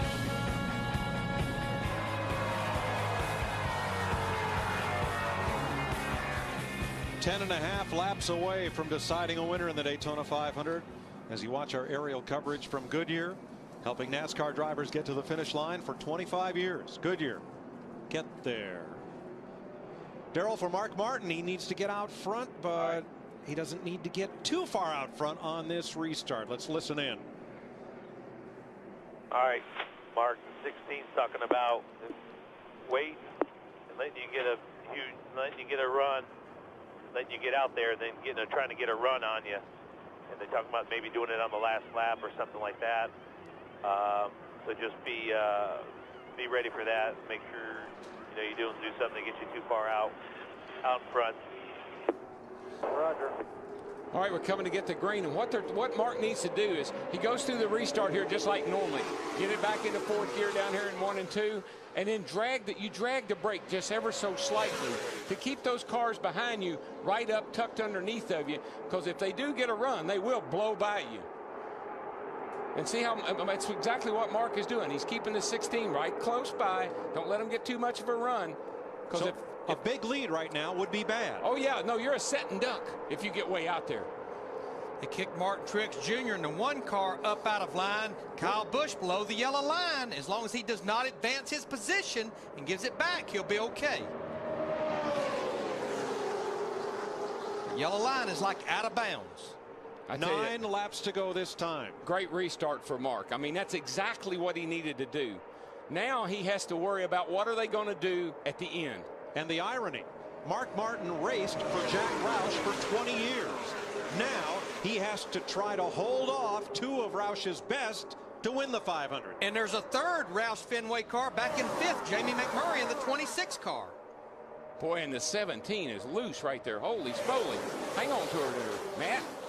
And wouldn't John Henry, now the co-owner of Roush Fenway Racing, love to go to victory lane in his first ever NASCAR start as co-owner?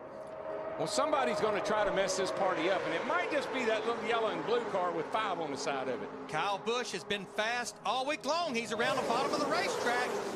He's got the position on Kenseth in the 17. And you really can't. You go where you can now. This isn't about friends and buddies. This is you go where you can. You make your best move, you take your best shot. Jeff Burton, 31, the bright orange car, got under Jamie McMurray, and now he is there to give Kyle Busch drafting help in the bottom lane. 8 laps to go. And we're seeing our pole sitter, David Gilliland, in the 38 car that was a lap down not that many laps ago. He's up there fighting to get in the top 5. You know, I just had a feeling he was going to find his way back up there. He did that in the Bud Shootout the other night, finished second.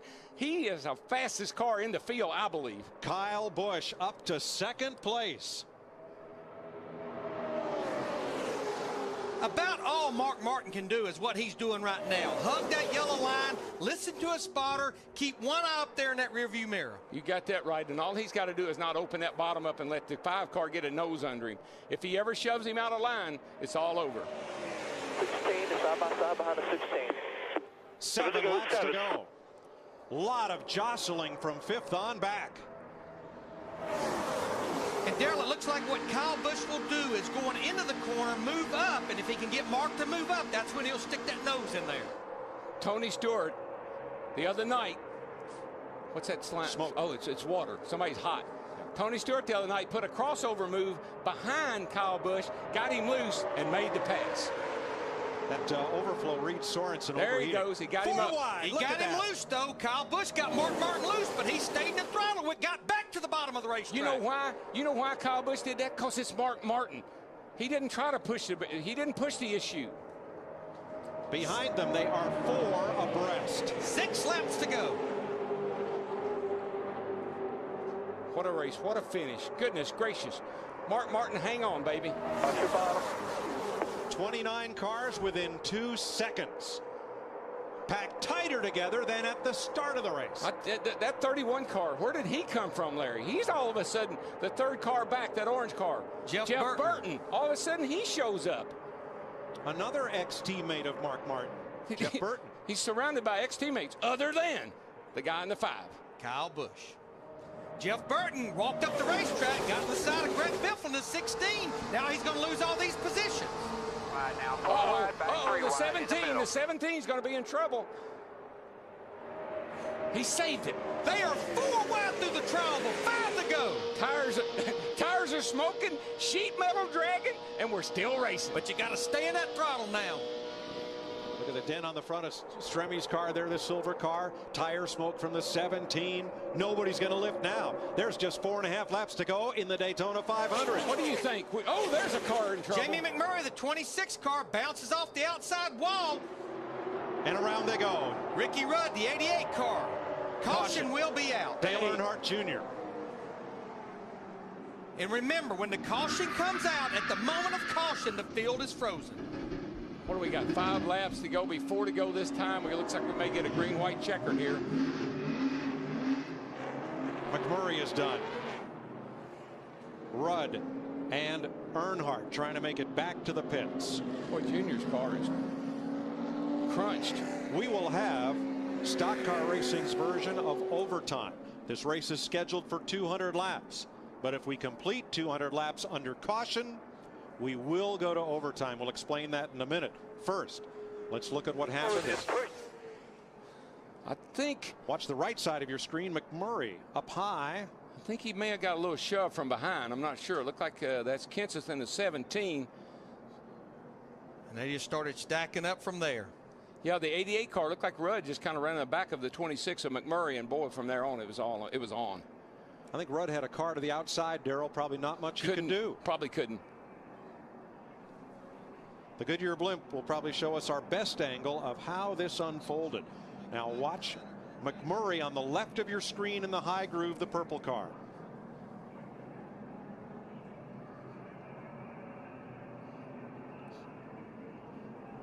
I'm pretty sure that Kenseth's got in the back of him. Looked like maybe Jamie may have had to lift out of the throttle just a little bit. And here comes the rest of these guys. Like I said, we're coming to the end of the race. You don't lift now. And Darrell, Ricky Rudd could not swerve to the right because Earnhardt was there. And they just all stacked up. Tight racing quarters. Tight. Yeah, you see McMurray get around there with Matt Kenseth right behind him. Jamie in the 26. Smoke, and you can't really see a lot with the smoke. Car starts swerving. Oh, Rudd got hit from behind. It looked like maybe Dale Jr. lifted him up. Even though McMurray straightens out, suddenly he's 20 miles an hour slower than everybody else. And here they come.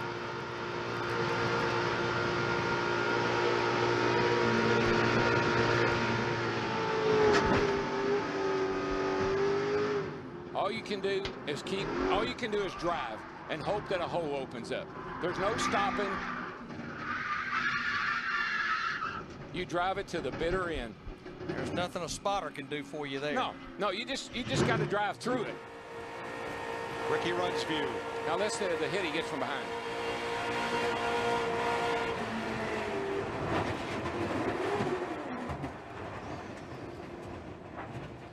And in an incident like that, you can't get your hand up. You can't signal. You say, hey, I'm slowing down. You don't have time to slow down.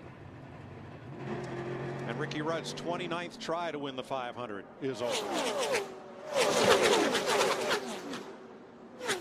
And that's just how fast it happens right there. You got a car down on the inside, the 40 car. Strimmy, he's down there spoken. You got the 26 in the wall. Here comes 17.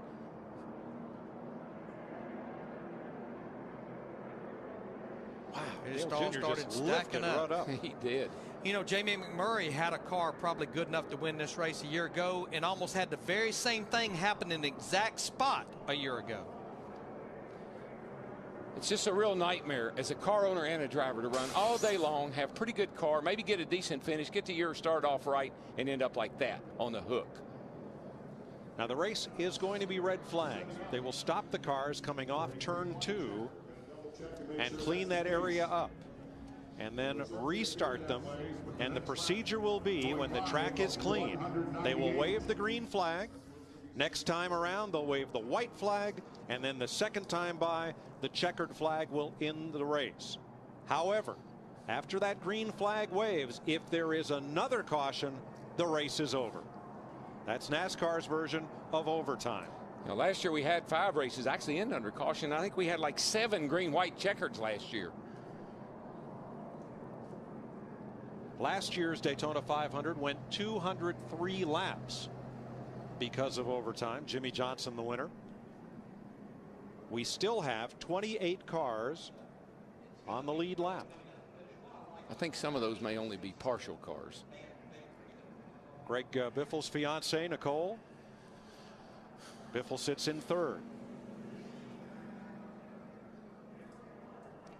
Well, you know, time to check in at the Hollywood Hotel.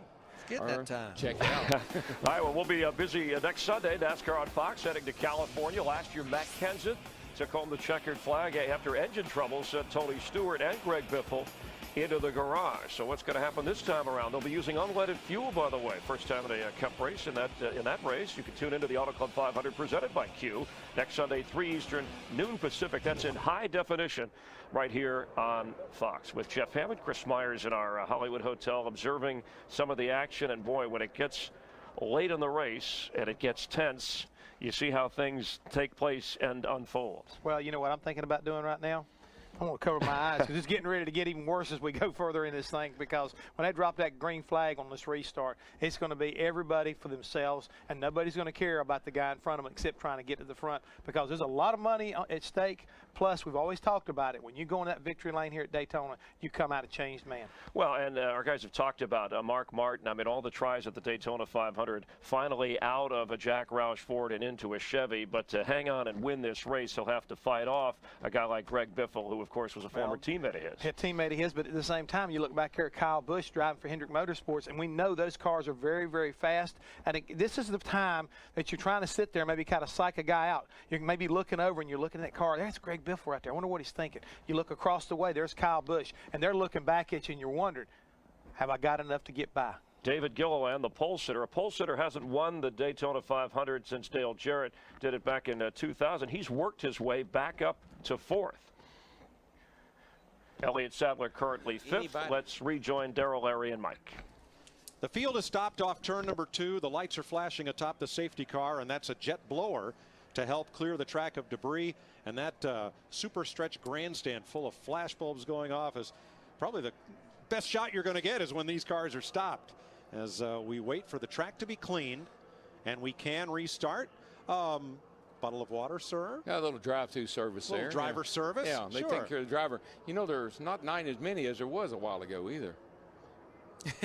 I believe he's seeing if Dale Jarrett in the 44 car has a right rear tire going down. Oh, he likes those chrome wheels. Remember when we had a red flag and Sterling Marlin climbed out of his car, tugged on the fender, got penalized, didn't win the Daytona 500. No, he didn't. Back in 2002. I think that's the one that Ward won. Correct. We have a new tool for NASCAR on Fox this year. It's called Fox 3D. And we can take any car in the field, and through GPS positioning, a little video game type animation, we're going to follow Jamie McMurray through all this. As he gets sideways, cars go by, and without all of the smoke, you get a good idea of what happens as McMurray rolls through that crash scene. And where he tipped Martin Truex, that's how the front end damage happened on Truex's car. Cars look a little cleaner after that accident on that. Yes, they do. With that. Red flag. We're waiting to restart the Daytona 500. Let's check with Dick Berggren. Ryan Pemberton is Mark Martin's crew chief, and after a long career in Nextel Cup racing, Ryan has just one win. Your driver never won the Daytona 500. What's he got to do to win it today? Well, he's going to have to put his elbows out and be wide there and make, you know, a lot of good decisions in a couple corners, because they're going to be coming, you know, they're planning on getting a run on the outside. Then if that doesn't work, they're going to try the inside. So there's a lot of good cars right there behind us, a lot of fast cars, the 5, the 16, the 38. You know that they're capable of running fast. So he's going to have to make a couple good moves. Hopefully they'll get too wide behind us, and we can pull it off. And there is a lot of tension on this pit box, Steve Burns. Well, Dick Berggren with Alan Gustafson, who grew up just 10 minutes from this racetrack. He is Kyle Busch's crew chief. I heard you tell Kyle, awesome job, but what can you tell him now? It's down to a shootout. It's down to a shootout. I can tell him we lost 2 races with no tires and 2 tires, and we've got 4 and he's got 2. So we're real happy about that. The CarQuest Kellogg Chevrolet has been good all day long. These guys have done a great job. All the guys back in the shop. Kyle's done a real good job. You know, Kyle doesn't get a lot of credit for being a real good drafter, and I think he's proven he's really good at this speedway stuff. Good luck, Alan. Let's go to Matt. And back at the hospital, we're catching up with Dale Earnhardt Jr. First off, Jr., tell us from your vantage point what happened. We were coming off 2, and I just saw sparks on the wall. I couldn't see what was happening in front of me. I was tucked in behind 88, and I guess some guys were wrecking in me and 88. I ran 88 into it, but we couldn't really stop for it, so just took us out. I know you're trying to tell your spotter to tell Martin Truex, your teammate, that if he could find somebody a little stronger to go with it, are you guys going to change up your engine package possibly when you go to Talladega? I would like to. We didn't bring a good bullet to the fight. You know, we didn't have everything we needed to have. We're normally a lot better than this, and it was very frustrating to try to get out there and make things happen, and the car just wouldn't cooperate. But I made some moves too. I mean, it wasn't all the race car there at the end. I wasn't making good moves, and everybody was 3 wide. You didn't know which lane to be in, and it seemed like everywhere you went, it was the wrong lane. But just frustrating. We've had really, really good stuff down here. We need to look back, and we need to just, you know, Yates is still running great with what they have, and it's probably because they're doing the same thing they've been doing all these years, and we used to really be good. And I think that if we look back and try to get our motors back in that power range, and those RPMs that we used to run would be better. But we ran a little more RPMs this weekend with a higher package, and just didn't work for me. Bad luck. 2 straight restrictor plate races for Dale Earnhardt Jr. and the Bud team. All right, back to the crew chief roundtable. We've caught up with Pat Tryson, who is now the crew chief for Greg Biffle in the number 16 AmeriQuest Ford. Okay, so you had some help with Matt Kenseth. That's now gone. What's going to happen here on this green-white checker finish? You've got a Ford back there in David Gilliland. Are you going to get some help with him? I'm not sure what they're going to do, but the AmeriQuest Ford Fusion's been great all day. Greg's done an awesome job, and I'm hoping the 38 stays with us, and we try to get a run on the 5 and the 01, and see if we can't get a Ford in victory lane, and hopefully get Greg his first Daytona 500 championship, and we'll see what happens. But I'm hoping the Fords stick together, and if the 38 doesn't get to us, we got some 2 teammates coming. Hopefully that'll give us a good push. All right, yeah, and he said we're looking for his first Daytona 500 win. Greg Biffle did win at this track in July, but this one, Chris Myers, is just a little bit bigger. That's right, Krista, and in OT, in a sense, those crew chiefs like coaches. If we were talking about a football game, preparing for that extra period here, and in fact, Ryan Pemberton, his brother Robin Pemberton, former crew chief, director of a competition for NASCAR at a time where some drivers are without their regular crew chief in this this race. Yeah, we're seeing several of those cars right now, and they're running quite well. I mean, the 19 car of Elliott Sadler is up to 5th. And I also want to point out the fact that Pat Tryson used to be Mark Martin's crew chief a year ago at Rouse. So there's a lot of things I think that are kind of like bizarre and funny that's kind of coming down in this race with 3 laps to go. We've got drivers up there I really honestly didn't really expect to see there. All right, and here's a quick recap of the whole day. 500 miles. The Daytona 500 started with 30-year-old David Gilliland on the pole. He led the first 18 laps, running in his first ever Daytona 500 and back in the hunt. You see Jeff Gordon, Jimmy Johnson, both the Hendrick cars smacking the wall. Gordon hit it twice during the course of the day. Kurt Busch taking the lead. In fact, Kurt Busch has led the most laps in this race. Tony Stewart leading a couple of times, trying to get in front of Kurt Busch after having led earlier, then finally does take the lead after working his way back from 40th.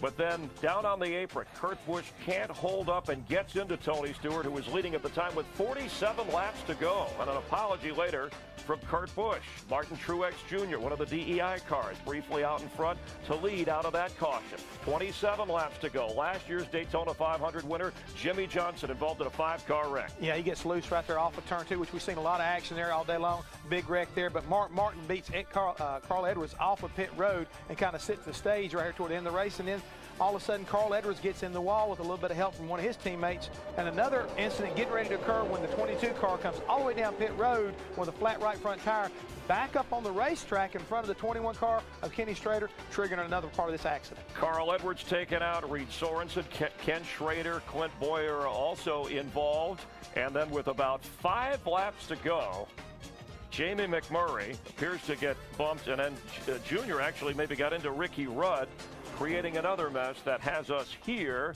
as we have had 9 different leaders, 12 lead changes, and currently under our 6th caution on the red flag out.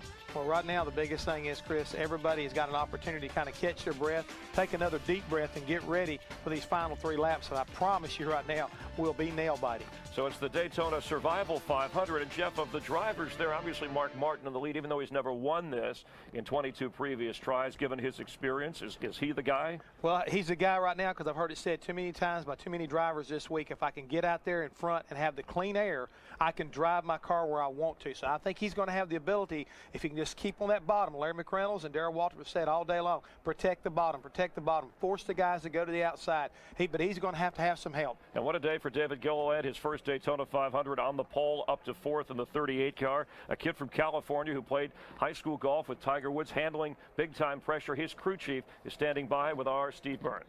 Yeah, thanks, Chris. The Cinderella story still alive for David Gilliland. You told me this afternoon, Todd, we were just going to have to tell David to be patient. What a great job you guys have done to rally back. Yeah, you know, we had that trouble on pit road, you know, just before halfway in the race, and he got in the 7 car leaving the pits, and you know, elected to come back in the pits, fix the fender, get the damage fixed, and you know, we come out of the pits, probably worked on it a little bit too long, and you know, got too far behind the draft and lost it, and you know, luckily we had a fast enough car to stay out front, get the lap, you know, first car lap down, get our lap back, and we've got a great race car. This M&M's Ford Fusion's been great, and we've got a pretty doggone awesome race car driver for the first time at Daytona. I was watching the pre-race show, and him getting lost coming in this place. It's pretty cool to be sitting here 4th in the Daytona 500 with a green-white checker, and hopefully we can put this car over in Victory Lane and over in Daytona, USA. But all in all, I'm so proud of this whole team. You know, Robert Yates Racing in general this week has done an awesome job, and we'll just see what happens. Getting ready to go back green. Good luck, Todd. Thank you. Mike? They have refired engines, and you see the cars moving out behind the safety car. There are still some 30 cars on the lead lap here, and we've been listening in to conversations between Mark Martin and his team. Need to find Jeff Burton. Need to find somebody that'll be my friend, Jeremy, here in this deal. I know everybody's for themselves, but we got a shot at this thing. We need, if this thing scatters, we need some helpers. We can win this thing.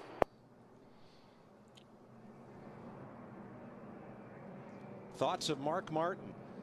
Darrell, Larry, of the top 10 drivers in the field right now, we're going to have 2 laps to race. None of the top 10 drivers have ever won the 500. It's amazing that you can come to the 500-mile race like this and end up in a situation like this. What I look is the emotion. Look at Mark Martin. He's got a former teammate in Greg Biffle back here in third. And David Gilliland has got Elliott Sadler, the driver of his car, last year in that car. You just saw Jack Roush as an owner. He's never won the Daytona 500. And remember, 2005 was going to be Mark Martin's final year in Cup. Jack Roush talked him into driving that 6 car again last year. And again, and again.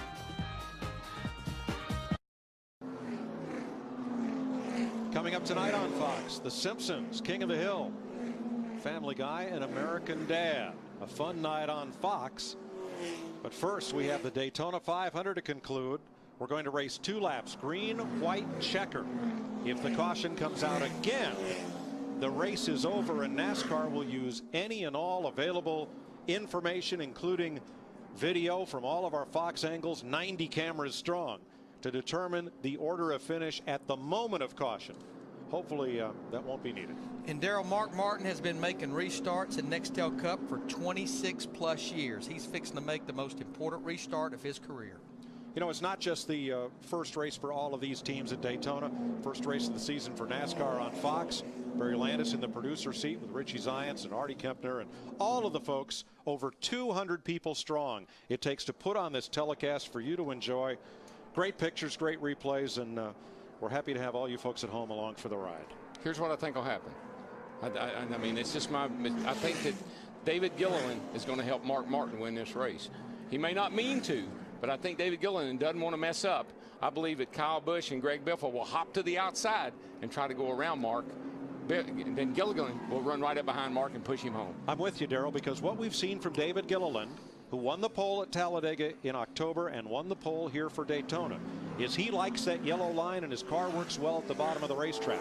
So, Larry, if Mark stays on the bottom as the leader, Gilliland will fill in behind Mark Martin, and we'll see where Kyle Busch and Greg Biffle go. And that's exactly what David Gilliland did a week ago in the Budweiser shootout. He stayed on the bottom. He was content to run second. Yeah, and the thing is, he's impressed me because he's got that thing that we always talk about. Don't beat yourself. And he's done that all day long. Had trouble in the pits, but he overcame it, and now here he sits with a good finish. Mark Martin was a driver who beat himself. His first try at Nextel Cup Racing, not too successful. He went back in the Midwest to run ASA, and then he and Jack Roush got together for a 20-year partnership that produced everything except a Cup championship and a Daytona 500 win. So Mark, as you said, he retired. He came back for Roush last year, went back into semi-retirement. Bobby Ginn says, I need you to come and help us with young drivers, drive most of the season in this Army car, help Regan Smith get adapted. Mark said he'd do it. He says he's having a blast. I've said all along, he will help that company because Mark knows how a car's supposed to handle and what it's supposed to feel like. I believe that's something he brought to the table. That's a real asset. This is it, folks. Cinch your belts up, because when they wave the green flag this time by, we will race up to 2 laps to determine the winner. Mark Martin right now truly is an army of one.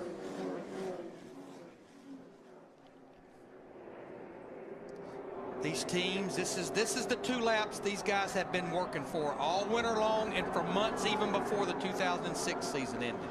When the green flag waves, the race is on. If the caution waves, it's over. If they complete the 2 laps, it's over. Martin, Busch, Biffle, Gilliland, Sadler, green flag. I don't believe he can wait very long, Larry. I believe if you're going to make the move, you got to make it quick. I don't think you can wait too long. If they're going to get him, they need to jump to the outside right away. Watch your bottom there. You know he's not going to give up the bottom, so you got to go to the outside. Still. And look at the outside line. Jeff Gordon in that 24 car with his teammate Casey Mears, but Casey leaves him out there. Now, 1 back. All single file behind you. He's coming hard, about half back now. Now, when these guys on the outside, when they get side by side with these other cars, they're done. We're coming to the white flag. It's up to the 5 of Kyle Busch. How long can he wait if he's going to go? Still single file. White flag, 1 lap to go. Coming to the white, man. Coming to the white. Single file behind you. 5, Front 16, 4, single file. Here they go. They got to go. They got to get Mark. They got to move him somehow. that yellow line right around the bottom, all the way through turn 1 and 2. Mark Martin is driving the race of his life, and there's nobody that's better at holding people off at Daytona. And Kyle Busch lagged back a little bit. Is he going to get help? Is he going to come? He's looking. Back behind you. He almost squeezed Harvick into the wall, and here comes Harvick, the 29, with Matt Kenseth. Oh, Mark got loose. Mark got loose. And Harvick's getting a run off turn 4. It's going to be a drag race all the way back to the start-finish line. No caution. They're side by side, right to the line. Big crash. Here they come. Checkered flag. Harvick. Kevin Harvick wins the Daytona 500. We got one car on his roof coming across the start-finish line. Still wrecking. They're wrecking everywhere. Bowyer's on fire. Jeff Gordon's wrecked. And they are still wrecking. Montoya, Stremme, Kenseth, Biffle, Marlin, Carl Edwards, Casey Mears all crashed on the final lap. Have you ever? Well, a couple of times. I'm going to repeat what I heard a few years ago. No, I have never. I got so excited I broke the damn mirror in half. Jeff Gordon's day ends about like his teammates. Clint Bowyer came across the start-finish line on his roof. I've seen fire and I've seen rain. David Stremme's climbed out. He is okay. Sterling Marlin, who slid across to a stop. Well, Larry, let's see. Are they going to run these cars anymore? They were intending on it, but I don't think many of them will. It may be a good time to bring the old car tomorrow out. What was the margin of victory for Kevin Harvick? Unofficially 2/100ths of a second. I thought Mark had him. I thought he was going to hold him. And Mark Martin, a bridesmaid once again. He's got to be thrilled, though. What a finish. Bakersfield, California's Kevin Harvick, who took over the seat in what became the 29 after the death of Dale Earnhardt, stormed up the outside. Kyle Busch couldn't hold him off. He had a full head of steam into turn 3. There was no question you were going to have to go the outside. Mark was not going to give up the inside. What happens back here is Kyle Busch gets on the apron ever so slightly, gets into the 17, and it's on from there. Look at the 38 car up on top of somebody. There's a car turning over. And look at this finish. And it's a drag race to the line, and we've seen Harvick do that before. Yes, we have. You could see Harvick trying to pinch him down to keep that momentum on him. A little side draft. Get a little side draft and try to pull ahead. Now, unofficially, Jeff Burton will finish 3rd. Mike Wallace will finish 4th. And the top finishing Roush car, rookie David Reagan in the 6th. Unbelievable. Kevin Harvick was doing donuts in the grass, and he may have toasted the number 29. I think he broke another transmission. Congratulations to Chevy driver Kevin Harvick, winner of the Daytona 500 from Chevy on American Revolution. What a weekend he's had. Busch race yesterday. And Mark Martin having a tremendous Daytona 500. We were ahead, man. I was waiting for them to throw the yellow. I agree, Mark. I thought maybe they would throw the yellow before they got here, but they didn't. 3rd place, Jeff Burton congratulates Harvick. And where's the other RCR car? Watch the 07. It'll come in here from the right in the bottom lane. Clint Bowyer gets slid sideways. Whammo.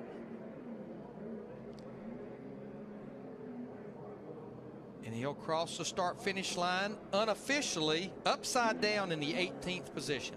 On fire. I mean, that's Joey Chitwood couldn't do that.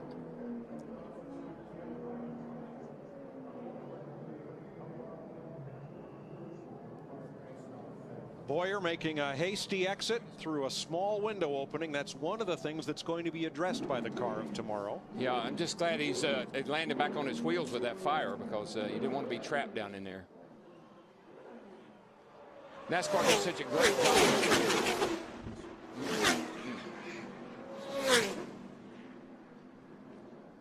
Goodness. That's terrifying. Sterling Marlin, the 14 car, was spinning down pit road, actually hit the pit wall. Until now, 1976 and 79 were the wildest Daytona 500 finishes ever.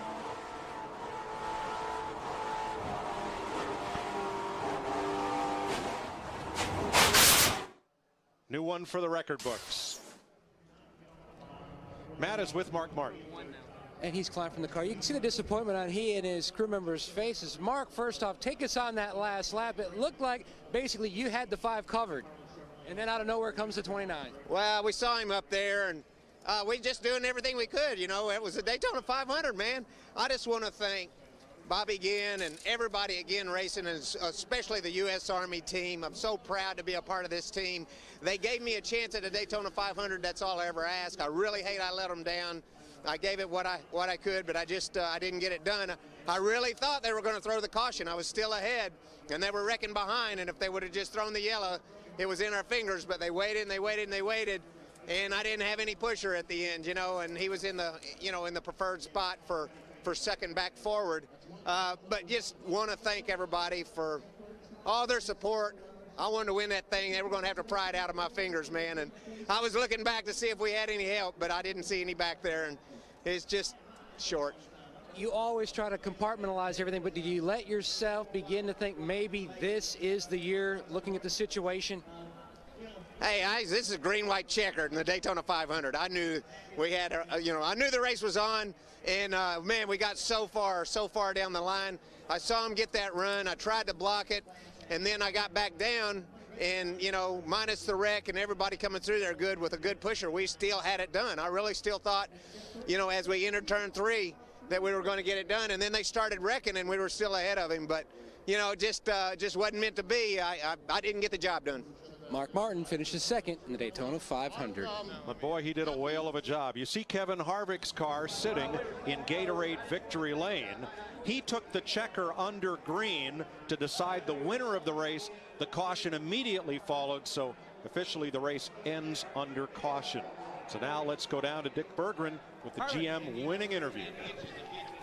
And Kevin Harvick on his way out. Confetti. Son of, oh man, what a mess down here.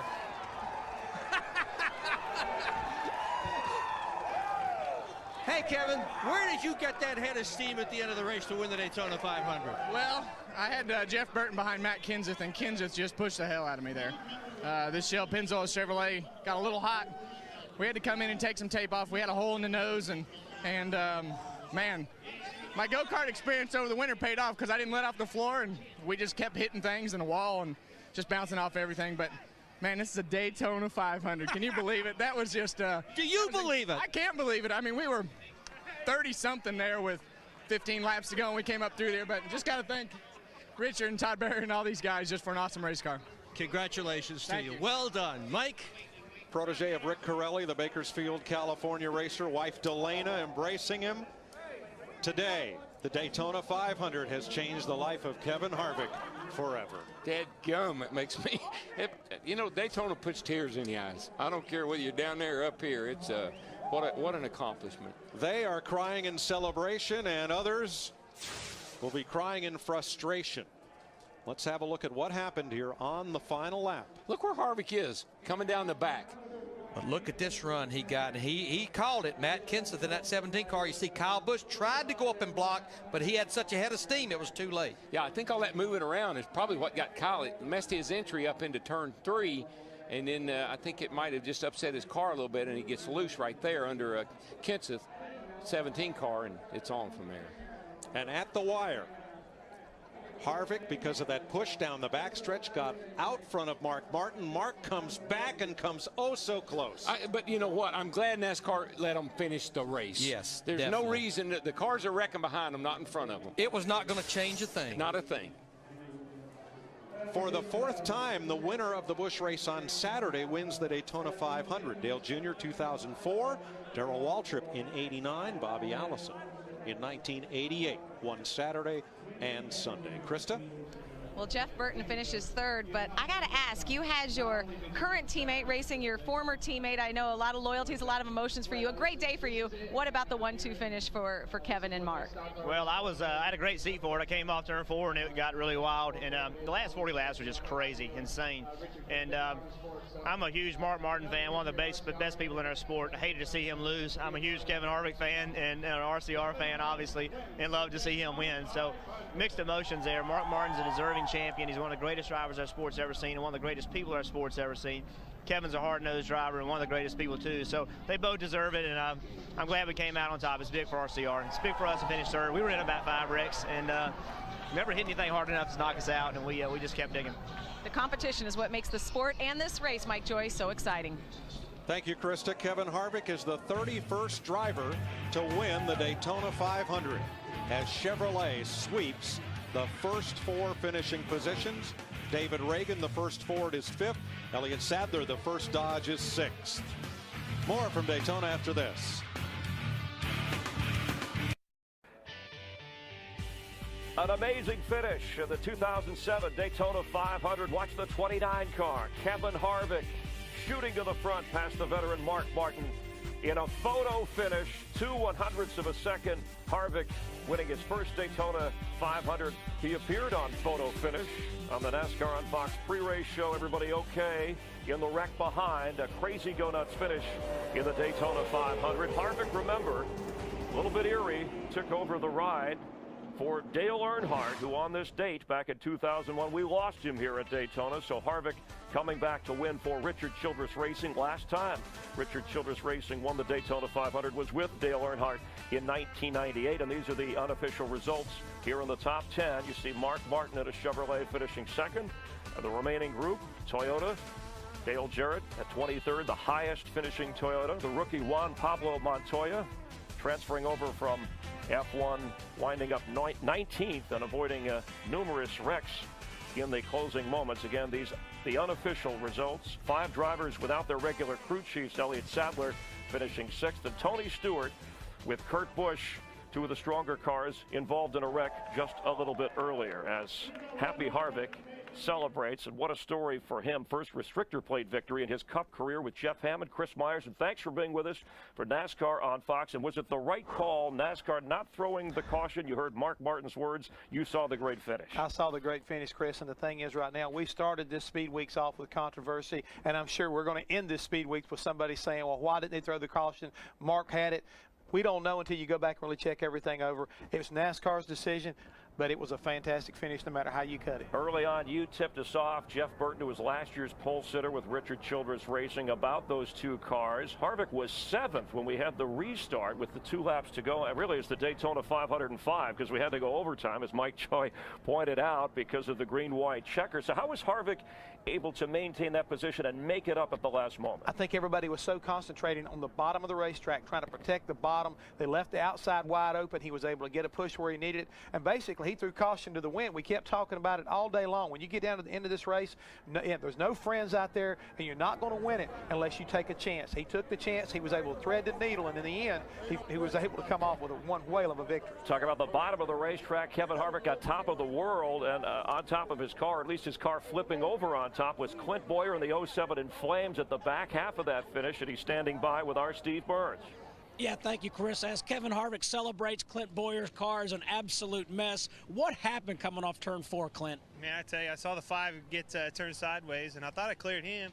Thought I was out of the deal, and he got out of it unscathed, and somebody just clipped us in the right rear, and away she went. But it's just unfortunate. I made a mistake there coming on the pit road, and you know, it cost us a lap there, and we got it back, and the guys never gave up. Had good pit stops and everything we needed. You know, I really thought we ended up better than 18th. Need to look into that a little bit, because I really thought we ended up a little better than that. If we're going to end up on our lid, we better end up better than that, huh? All right, we'll see you in California. Thanks, Clint. Mike? Thanks, Steve. The favorite, Tony Stewart, got taken out of the race in a crash that looked eerily similar to the one that claimed Dale Earnhardt in 2001. And out with him went the driver who led the most laps, Kurt Busch. Kevin Harvick led only 4 laps today.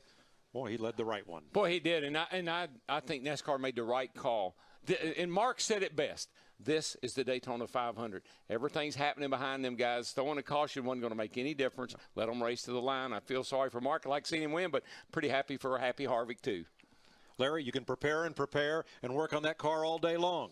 The best you can do, Richard Petty often said, put yourself in a position to win. Circumstances will dictate the outcome. And it did, Mike. And, I mean, I was so impressed with these guys. For the first 150-something laps, we had 3 cautions, and it really was not a big wreck. One was even a debris caution. But the sun went down, the moon came up. The crew chiefs of spotters said, boys, 25 laps to go in the Daytona 500. So definitely those next 3 cautions made a huge difference in the outcome of this race. This finish, Ricky Bobby. The Daytona nights couldn't have been any better. I watched that last night to prepare for tonight. One other thing, the full moon. There's an old superstition in racing that on a full moon night, wild things happen, and they sure did tonight. Chris? Only Darrell could sum it up referencing Ricky Bobby. Everybody take a deep breath. It was a great finish. What are we going to see next week? Next Sunday, NASCAR on Fox heading to California. Matt Kenseth took home the checkered flag. Remember, engine troubles kept Tony Stewart and Greg Biffle from winning that race. So tune in to find out the Auto Club 500 presented by Q next Sunday. That's at 3 Eastern, noon Pacific, in high definition right here on Fox. And if we come back into our studio, the Harley J. Earl Trophy, named after the automobile designer that you just saw Kevin Harvick holding. This one next year will be the 50th running of the Daytona 500. Jeff Hammond, of course, NASCAR on Fox. The next 7 Daytona 500s will be right here. I think I'm going to take this home and just kind of keep it with me till next year. No, we have secure anything gold you can't hold on to. Jeff, as we look ahead to next week, the Daytona 500 is one thing. We got to think about the chase for the championship. Races are so much more important now because of victories, the points that are awarded to the winning drivers. And right now, Kevin Harvick gets the benefit of those bonus points already, and it looks like RCR Racing is coming out and trying to reestablish themselves one more time as being a contender for the championship early on. Jack Roush, Roush Fenway Racing, the curse continues for him. More than 60 entries in his career at the Daytona 500, no victory. His former driver, Mark Martin, his best finish ever. Came close, very close. And we were a sentimental favorite, but right now, hey, this one's in the books. It's time to go to California. For Jeff Hammond, Chris Myers, thanks for watching NASCAR on Fox and the Daytona 500. We'll see you next week from California.